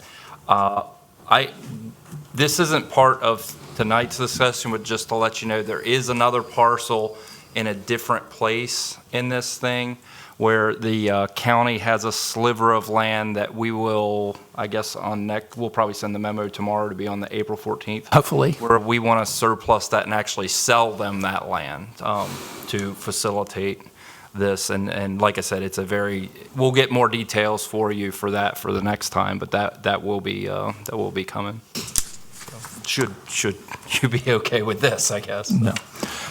So this is a 25-foot permanent easement, as you can see on the plats that are attached, which would burden that 25-foot strip in perpetuity.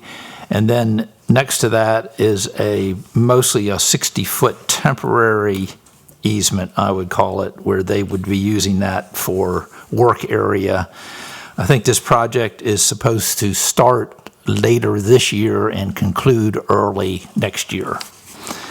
The permanent easement is about 1/3 of an acre, and the price that they calculated on that was $15,500. And for the temporary easement, that's on about 1.3 acres, and the price they calculate on that was $21,800. And we did early on bring in the warden, because this goes, like I said, right alongside corrections. So she's aware of this, and you know, there's no impact that's going to happen there. So we've been clear with the gas company that we do not want them to interfere with the parking for the detention center at all, because it's a limited capacity out there. Any questions or comments? Okay.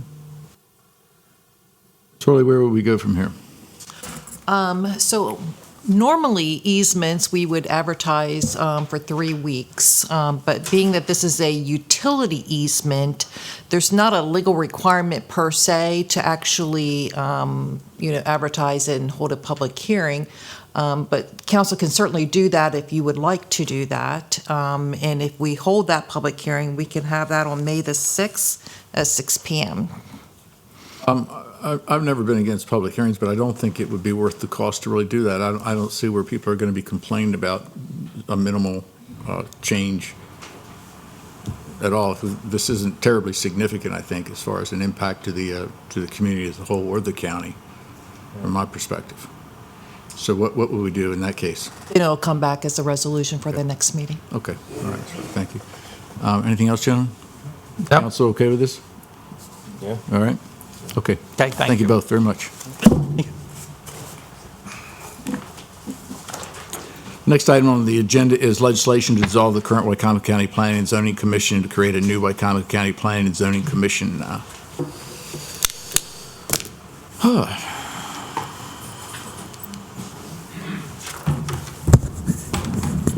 for the record, Bunky Luffman, Director of Administration, still here. Tracy Taylor, Director of Planning. And Andrew Illuminati, Department of Law. Glad to have you all here. Ms. Taylor, did you want to begin? Yes. We have a proposed legislative bill Mr. Illuminati drafted, and this is a conversation that we've been having, the county executive, the county administrator, and Mr. Illuminati, and also the mayor of the city of Salisbury. We've talked about the fact that, as you know, several years ago, the Department of Planning and Zoning, which at one time represented both the city of Salisbury and Wicomico County, parted ways, and the city has their own planning department now.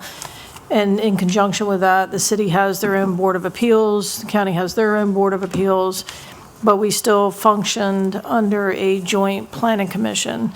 Upon discussion with the mayor and the county executive, county administrator, it was decided that now is the appropriate time for us to start to look at separating the planning commission and creating two separate commissions, one for the city of Salisbury and one for Wicomico County.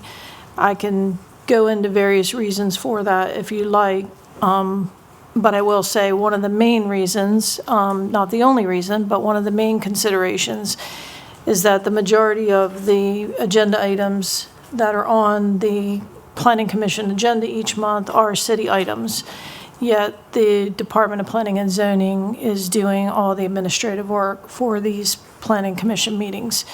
When we talk about administrative work, that means we are preparing the agendas, we are making sure the advertisement goes in the paper in time, we're preparing the staff reports. As far as the agenda packets, we're making sure that they get mailed out. That's all of our budgetary items fall on the Department of Planning and on the county with respect to our copier costs, our ink costs, our staff time, our mailings, et cetera, et cetera. And the activity at the city level has gotten, increasingly larger, and the dependence on the staff has become an increase as well, which then puts us at risk of losing sight of some of the county items that need to be attended to. One perfect example of that was the most recent, and Councilman Holloway knows this, the CBD item that was on the Planning Commission agenda was massive. It was a massive amount of paperwork, and then also keep in mind that we also have to monitor public comment, and public comments that come into us, we have to make sure that we're getting those to the Planning Commission, that we're making those as part of the packet. And that, more than anything, I think, was what started to trigger, what a heavy lift this has become.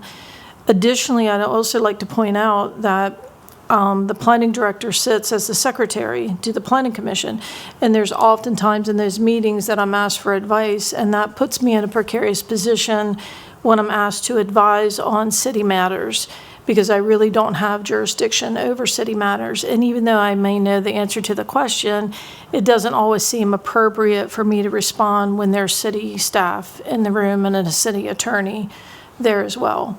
Which also brings me to the point that oftentimes Mr. Illuminati, who is the attorney for the county, is in these meetings, and if we don't schedule them just right, and the city agenda goes first, you're also paying for county attorney to be there, county staff to be there, myself to be there, when there might only be one county item on the agenda. So those are some of the considerations that brought forth the proposed bill that's before you, and Mr. Illuminati or Mr. Luffman want to comment more? I do want to add one thing before Andrew. Also, before 2017 and before, the city used to give the county funding to help offset that burden that our staff has, which averaged about $160,000 to $163,000 per year. They have not paid it since 2018. And if you accumulated that up, that's nearly $1.3 million. Yet our staff have been doing all that work. So, it's fundamentally unfair, as well as, they're not providing for any sort of payment for that time. So how many years was that at 163,000? 2018 was the first year they did not pay it, and they haven't paid it since. So maybe we can deduct that off that fire service agreement, John. That's what I was thinking, Joe. Yeah. And I can supply you a copy of that. I agree with our planning director. I serve on the planning and zoning, and I look at the agendas, and first thing I look when I open the agenda up, saying, well, only one thing from the county, or today there's nothing from the county. So we've actually had meetings when, and the county staff is involved in it, and we've actually had planning and zoning, not many, but majority of it's all city. If we form our own county planning commission, they probably won't have the amount of meetings that there might be months they don't have a meeting. That's we true. don't know, so. Yeah, I agree 100%. Josh?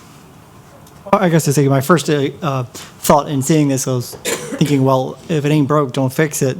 But it sounds to me like it is a slight bit broken in the way that the county's presenting this, I guess. Also, I always liked that this was a good, at least something we could point to where a county and a city are working together on something. And, most of the time, the municipalities are suing the counties or trying to fight with them on, tax differentials or other kinds of issues. So it was always nice to have something where we felt like we could be, as a group, working together.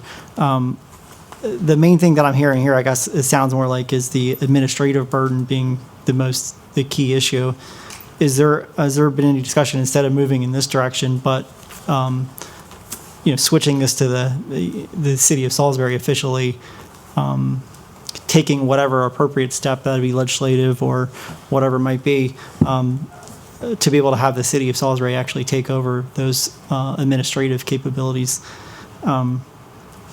Because I would still think that as county residents, or let me say, I could imagine a day in the future where county folks are around and like, I can't understand why the city's doing this. It'd be better if we had more control over what the city was doing, or if we, this is an avenue theoretically where that could happen, where we could have more of a say from a county perspective into what the city of Salisbury is doing. So I guess giving up that ability would be helpful, I guess, for administrative standpoint and for, but it could also be something in the future that could be beneficial. So I don't expect the city of Salisbury to not, continue to grow. I guess maybe I'll just pause there as far as is there anything as far as if we thought about other ways of going about this, if we still kept them together and instead started to correct the problems that occurred here, notably being the administrative burden in no way should still be on the county. If that could be switched to the city, that could make a huge difference, and then they could still work together and they still have a vision together outside of comp plans individually done. So just a thought. Yes, just chair right there. I just want to say, from my perspective as former chairman of planning and zoning in Delmar, Maryland and Delmar, Delaware, I don't understand why the city already doesn't have their own planning. It doesn't, in my experience, not having the county there, it just would seem odd to me, this arrangement. And I get it that it was there. At one time it was efficient and saved money. I just think it's sort of run its course. But that's just my personal opinion. Yeah, and I was going to say, this isn't enough. Like, we're actually, it's very abnormal for this. The city of Fruitland has their own, Delmar has their own, Willards has their own, Pittsville has their own, and I think it's just time for Salisbury to have their own. And the mayor agrees. So I think both entities are feeling, that this would probably be the best path forward. And I know there's probably a lot of questions that you guys will have about how the appointments will work, and that sort of thing. And so we have, Andrew's here, to kind of discuss any of those things that would go into the bill if you have those specific questions. But we do think that this is for the benefit of our county residents and making sure that our county tax dollars are being spent wisely. Okay. I think to bring up your point about the planning aspect, I think you're concerned about that as well. And that was brought up from the Planning Commission members. But I think there's a couple things to keep in mind. So we are getting ready to update the comprehensive water and sewer plan. As a part of that RFP, we did not put for the consultant to work with the towns. That's something that our department, the planning department, is going to work with all of the towns. We're right now helping the town of Mardella Springs. We're actually giving them consulting fees to help them update their critical area ordinance. One of the things the county executive wanted me to draw upon was my previous experience in helping municipalities. So we're going to continue to work at a 30,000-foot level on the planning sort of things with all of the jurisdictions, not just Salisbury, but all the municipalities. But I think one of the things that's important to remember is that many of the items that come to the Planning Commission are there for compliance with regulatory requirements. They're not like the big planning issues like the comprehensive plan. All of that work is going to be done separately at the Planning Commission level, but it's going to be done, we're going to interconnect at the staff level. And we will be reviewing Salisbury's plan, just like currently we're reviewing Fruitland's plan, and we'll be making recommendations.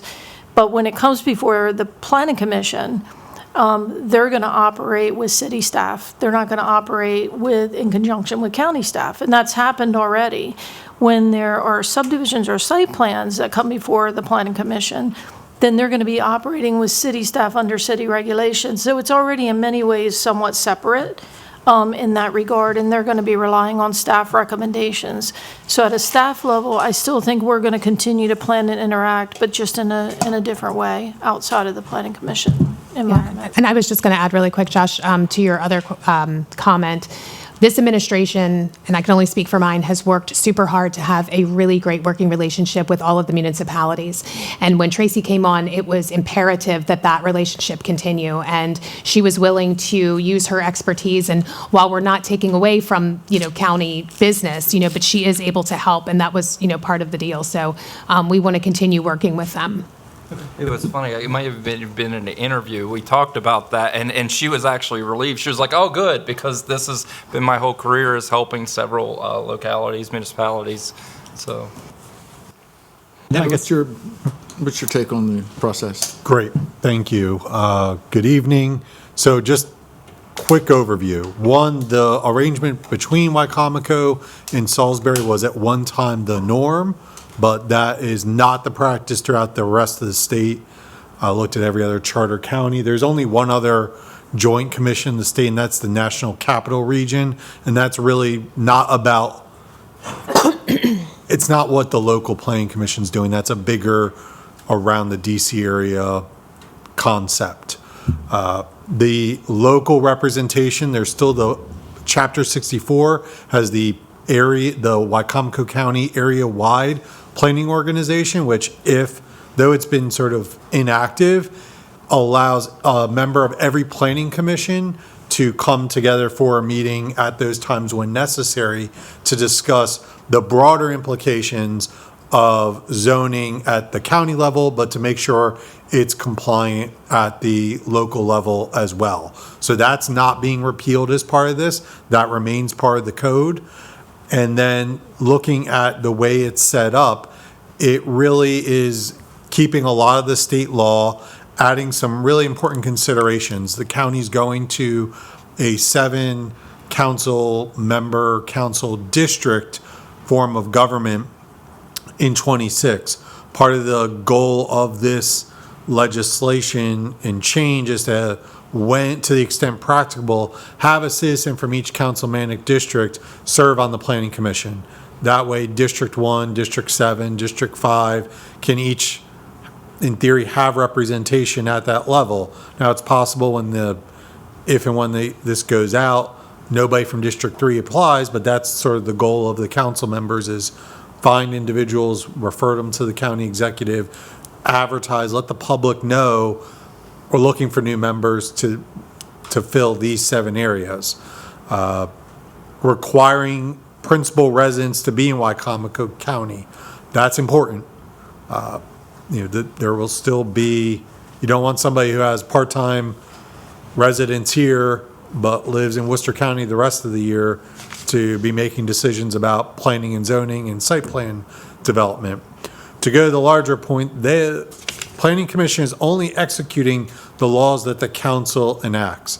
So whatever are the standards for a site plan, that was passed by the legislative body, enacted by the county executive, and is part of the law of the county. The Planning Commission can't go rogue and say, we're going to put this use in this zoning district by our own fiat. That cannot happen. They cannot set their own arbitrary standards for development. So at the end of the day, the development of the county lies with this branch to decide where the activity is going to go. As Tracy was talking about the comprehensive plan and what the zoning, what the standards are going to be. So there's not a lot of changes, but it's really to make sure that, this is an important job because they are making determinations about site plans. And so if somebody's not going to participate, there's the ability to remove them, that they're at least 21 years old, and to the extent practicable, somebody from every jurisdiction serves, every councilmanic district, but also that they take the required state training And if you don't take state training, you can't participate. These are important decisions that are being made, and it's a 3 or 4 hour course. I've taken it myself just to know what the members go through. And it's offered every year at Mako, whether for free, it's offered online. You can take it over a lunch break throughout the week. How about that? And it has some removal for individuals who are abusing their position. This is a pretty straightforward, taking what's in the current code, beefing up some eligibility requirements, and going forward with how this is going to operate in the future. I think as Councilmember Holloway has pointed out, there are times that there's never county business on there. To the extent he's a member of the board, he has to come and still participate on the city's business. Staff still has to come.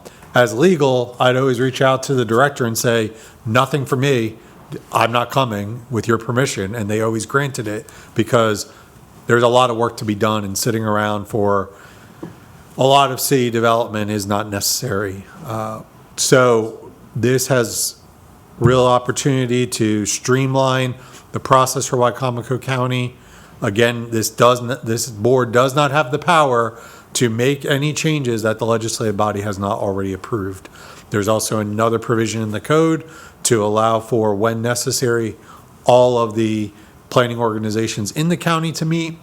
And by allowing a council member, a board member from each council district, ideally there will be representation from throughout the county on the board. Thank you. Joe? One question I have for you, just real quick. Go ahead. What part of the code, where is it in the code that establishes the commission, the parameters? So Chapter 62 of the Wicomico County Code is where the county planning commission is enumerated. The power from state law for the county to have a planning commission comes from the Local Government Express Powers Act. So they're in the state law, in the land use article, in Chapter 1, in Subtitle 1, it articulates all the provisions of land use that apply to charter counties, and the Planning Commission isn't part of them. But then the Express Powers Act, that's where it enumerates that there can be a planning commission. So a lot of I looked at all the other charter counties, there's really nothing crazy. It just sets forth the number of members, how long they serve, and what their duties are. And that's what this does. Was this commission formed by a legislative bill from the? Yes. So the original legislative bill back was in 1949, and then in 1989, there was an amendment to that legislative bill, which created what's more or less the current form. And 6 years ago. That's really where it's been. And as I said, a lot of the other counties have eliminated this hybrid approach. Just for the record, whether there was county business on that agenda or not, I always came to the meeting. Exactly. That's why I was making a point of saying. I took it, said it, seriously. He was always there. When there was possibility for me not to be there, I was not there. As a voting member, he was always there. I've got some different ideas about appointment of members, and I think some of the other council members do too, and also the dismissal. But I'm going to go somewhere that I'm probably going to catch a lot of grief about tomorrow or sometime. That would be unusual, Joe. I sit on this planning commission, and I watched the majority of the members that belong to one group, one local organization, basically control what went on in Salisbury. And I seen all the lobbying going on from the Greater Salisbury Committee. And the majority of the members on this commission was either past members or current members of the Greater Salisbury Committee. And I want to stress to this, and I'm going to say this too, because I'm going to defend some of the members of the Greater Salisbury Committee, because most of them on there are just there for networking and stuff, but there's a certain group there that want to control what's happening in Wicomico County.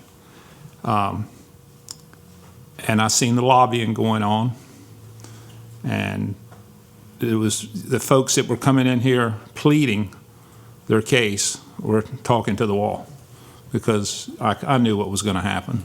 because the Greater Salisbury Committee already had the folks on this committee under their control to tell them to do what they wanted them to do. So I hope that whatever we do, this council, this county executive, whatever we do, we can limit this. Now, I don't think there should be any majority of people on this commission that's, whether it's the Greater Salisbury Committee or the Lions Club, or, you know, it's controlled, that there's four members that belong to a group or with close ties to that one group, either one group.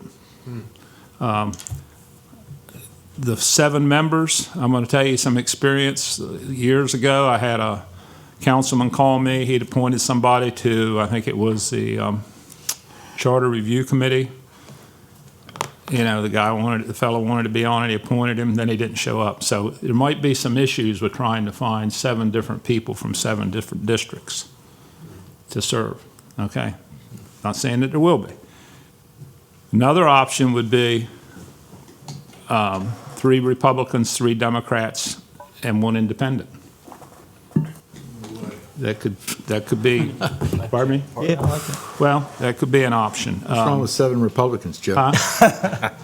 Go ahead. If we could find 7 conservative Republicans, yeah.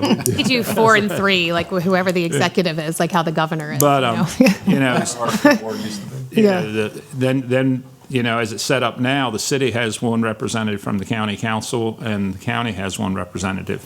So how would that work if we did 7 people, and you still wanted 1 representative from the county council? And I'm not applying for the job, believe me. I mean, it's I've been there. It's Hopefully we'll have people apply, and hopefully we can get, you know, if you know people that would be good, you know, we hope that they apply. But I would hope that the council would be open to me sharing the names of the people who have applied. Might be that for the first year, there would be 2 commissions. I don't know how you would make this in a legal perspective, but trying to keep the current members intact for the outstanding issues that are still prevailing, and at the same time begin a separate commission for all new projects that come before the county or come before the city. Legally or legislatively, I'm sure it's something that we could do. We wouldn't dissolve one committee and create another. We could keep this commission in place, and then by legislation, we would create a second commission, which would be a county commission. You could even have possibly, I mean, you could very likely have, like, let's say, members of who are on the current county members, county citizens who are currently on this commission could also be on the new commission. And that way you maintain some type of continuity to the new commission as well as institutional knowledge. There's nothing that I think would be a detriment to having an individual that would agree to be on both for a year. It's just, I'm throwing this out there so that we get an idea of where we need to go in the next few steps. I also am not a fan of the districts. I know that we can achieve an equitable representation throughout the county without saying, okay, they must come from these specific districts, because of what really gets me in that kind of a case, you could have 2 people who are the smartest, literally the smartest 2 people in the county living next door to each other. And you have to say, sorry, but we can only take 1 of you.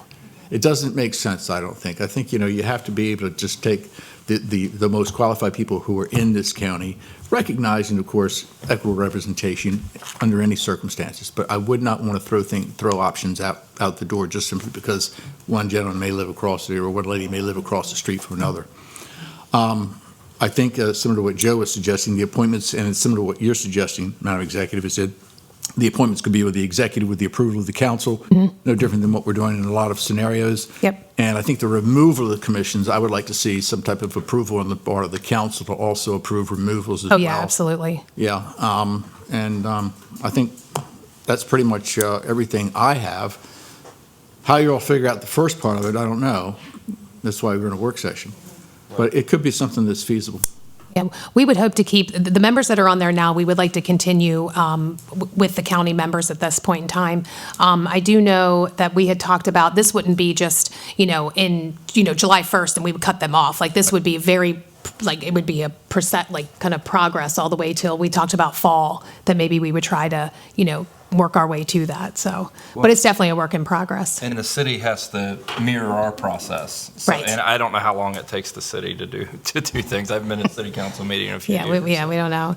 And the councilmanic district, the only reason that was even brought up is because it's been practiced in the past. I know when we did Police Accountability Board, I think John Pasota had done it that way. So it's been used before, but if it doesn't seem like it works, then I think that you make a really good point that we could have two really great people next to each other. We don't want to limit having really good people because of that. It could all work. It just would work in different ways. You If know, you're going from not having a representative in every district, do you go from a seven-member body to a five-member body? For quorum purposes, that is easier. It's 3 instead of 4. So surprisingly, that fourth can be hard to find. you're saying having a 5-member planning commission instead of a 7-member planning commission? It can be a 3, 5, or 7 state law. The city's going with 5, I do know that. Okay, all right. 7 was selected because of the district breakup. So that's another thing to consider. As far And as maybe 5 and 2 alternates. 5 members and 2 alternates. I don't know if there's anything we can put in there, keeping it from having too many people on the commission that live in the city. Just because if they're in the city, I mean, why should they be addressing county concerns? You The know? argument you're going to hear there is that, well, they live in the county too. Yeah, you'll hear that. But the I thing know is what there's you're a saying, there's a James. planning commission for the city. Yeah. So, I mean, We definitely want to make sure, I mean, I would hope that we would have representation from somebody who lives out in Hebron or Mardella or Right. Willards, because I think that that's really important. Because I do feel, and one of the biggest things that came across was our issues are so different. You know, just in this last Board of Appeals meeting, we had the biorefinery situation. That's so different than what's going on in the city. And I think that we do need to have people out in the county that, you know, that's exactly what I'm thinking, because if you know, the majority of people live in the city, obviously, and if we have 4 members that are in the city, and we have a issue like the biorefineries, then they might not really it could have been a care, different outcome. you know, so it could be different. Your local bank boards, most of the time, try to pick somebody from, different backgrounds, like a farmer, somebody that's in a commercial and maybe one person. You don't want 4 people in the real estate business. You don't want 4 people that are landlords. You don't want 4 people that are farmers. No disrespect to any of them. You want it balanced. So we might want to look at maybe one attorney, one farmer, one, manufacturer, something like that, and go that route. I think those would all be administrative issues. I wouldn't consider that to be legislative issues at all. Well, we're going to set the law. No, I mean, I believe that the choices should not be so specific that we get ourselves, pigeonholed into certain categories. We can address those issues with the appointments that the executive may make and that the council would approve and say, oh, we don't have a banker here, or we don't have someone in real estate here. And I think we can make that happen during the legislative process, but I wouldn't want to, put us in some type of a pigeonhole us into the fact that we can't do this person because we already have a banker. I think keeping that open would be a little easier to do, would give us a little more flexibility. Maybe in the application or something. I mean, obviously, it'd be good to have folks, it's important to have folks understand land use policy in general, and whether you're, there's many ways you can come at that, but, it'd be good if we could guide that. And would some of that be driven by what you had mentioned about the class? Well, that's just to make anybody who serves on a planning commission or a board of appeals, that there's a statewide class that gives the basic understanding of what's a setback, what's a variance, how are zoning districts selected. It's very broad and basic, but it's an introduction. Ideally, individuals have some greater understanding of land use they're a developer, but that discussion was had, what Councilmember Holloway was discussing about specifics, but there's another committee where there's somebody who's an arborist, there's somebody and it makes it very, very hard to find people, and especially the greater number, 7, and you say one of this, one of that, one of that, it really limits the pool. So think the consideration is going from 5 with 2 alternates as a possibility. That's what the Board of Appeals' structure is, to a full 7-member board, whether or not a member of council should be an ex officio member. That's the way almost every other board in the county is. Like Councilmember Hastings is on NRCAC, but he's an ex officio member. He's not a voting member. He's not part of the quorum. That's something to decide. None of the other charter counties do that. That's always part of the rules of those bodies. It's not, their rules extend the ex officio position. But currently, Councilmember Holloway's a voting member because the president of the city council is a voting member. Right. And so then it would just be 2 ex officio members and it'd really be a 5-member board. So that's something else to consider. You just brought up the zoning appeals board. Now, are we talking about changing them too? Nope, no, that was another 5 with 2 alternates. Oh, okay. They're All right. already, they're already separate. Okay. I know you just brought it up, so I wanted to make sure. Yeah. Yeah, I have a preference just at 5 citizens, 2 citizen alternates. So, any other, Josh, you have a question? I was just saying, I actually like the idea of the 5 citizens and then the 2. If they had one, well, I don't know. I like the idea of having somebody who's non-voting who can help guide the conversation or provide context without weighing too deeply on that. And yeah, maybe I'll just leave it at that. I don't have strong feelings. I did want to say also before we wrap up, I just want to make sure. I don't know how this conversation is moving in parallel with the city of Salisbury, assuming we're the one who said we want a divorce. Do they, how are we doing that together? And especially with their body, I don't know if we've had the conversation with the city council and those kind of folks. But I think it was more like Gwyneth Paltrow said, it was a conscious uncoupling. And neither of those things are accurate. Both the city of Salisbury and the county feel the same way. So I had a meeting with the mayor, and he felt very much, felt kind of the same thing, that the city and the county are just going in 2 different directions, and they need to really have accurate representation on both of those commissions. And so it is okay. The city is going to mirror their legislation off of ours. I wouldn't mirror ours off of theirs. I mean, and Andrew's kind of further ahead, I think, on that. And so they're just kind of waiting for us. So I think that they're just going to kind of mirror it off of that. But I mean, I think everybody is very much in agreement, So this was presented at the last planning commission meeting. The legislative process for the county is a longer process. It's the introduction, public hearing, second reading, 21 days, 60-day process. The city's process is not that extended. The discussion was that it would be feasible to do this by September 1st. Usually the summer is quieter. The August meeting is usually during Mako, and so historically the August meeting, if not necessary, is not held.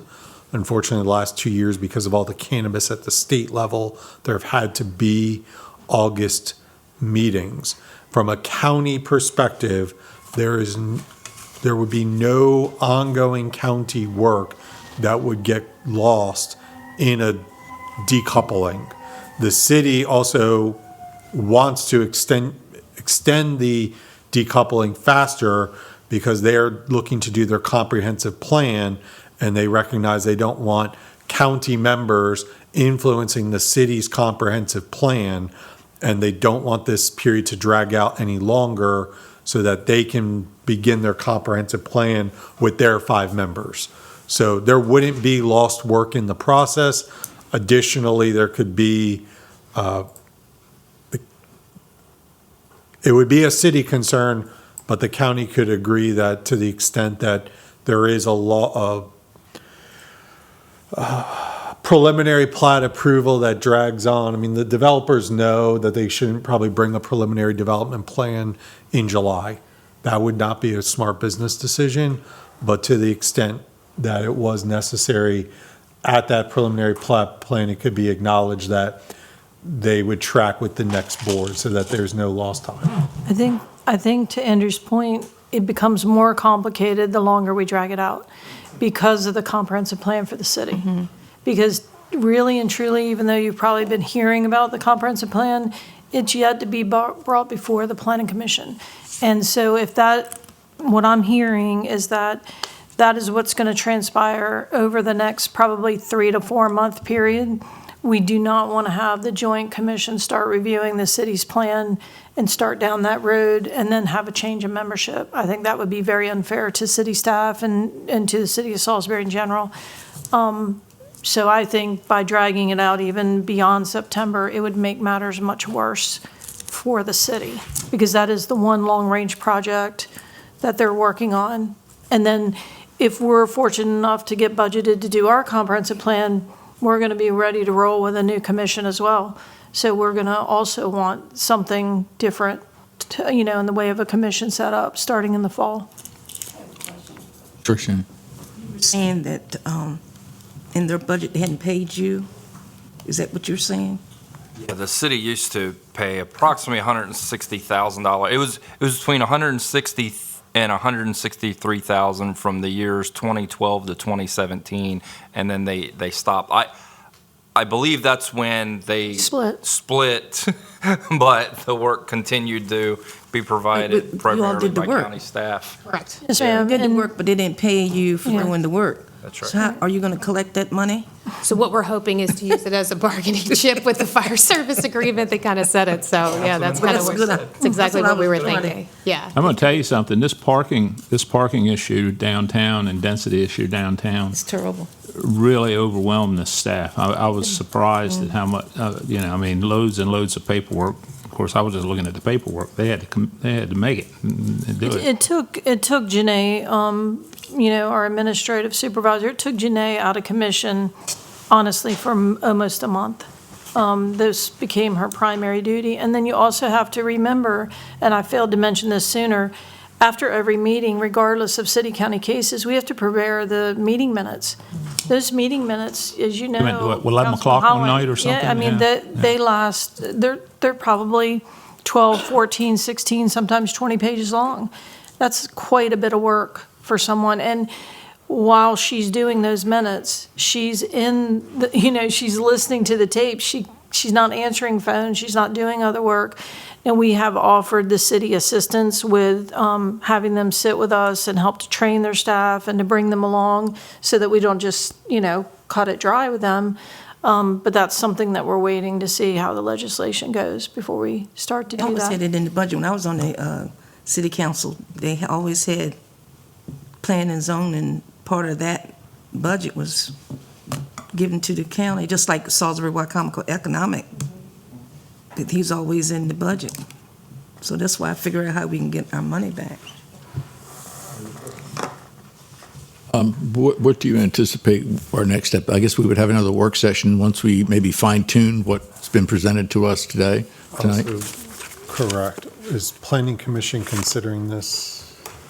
We don't have it on agenda for this month, no.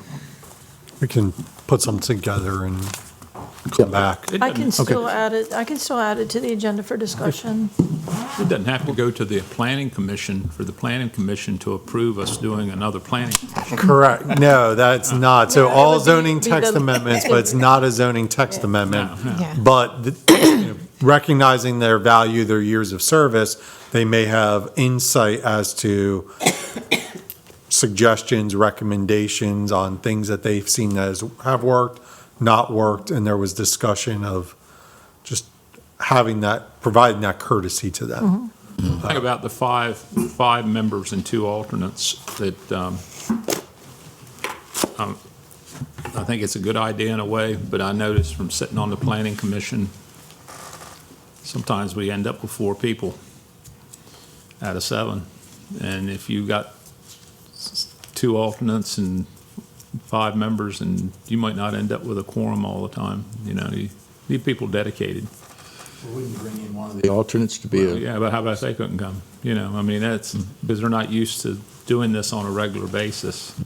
You see what I'm saying? I know that Thursday, I'm going to have a planning and zoning meeting. Is it the 3rd Thursday or whatever? Yeah, the 3rd Thursday of the month. month, I'm going to have a Yes. P and Z meeting. I know that. And So you're saying it's much easier to lose a quorum with 5 than with 7? Yeah. I would sitting think members? so, yeah.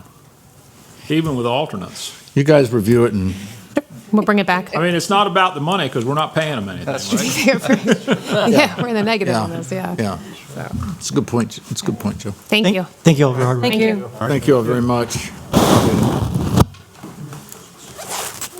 Entertain a motion to adjourn. To move. Second? All those in favor? Aye. Opposed?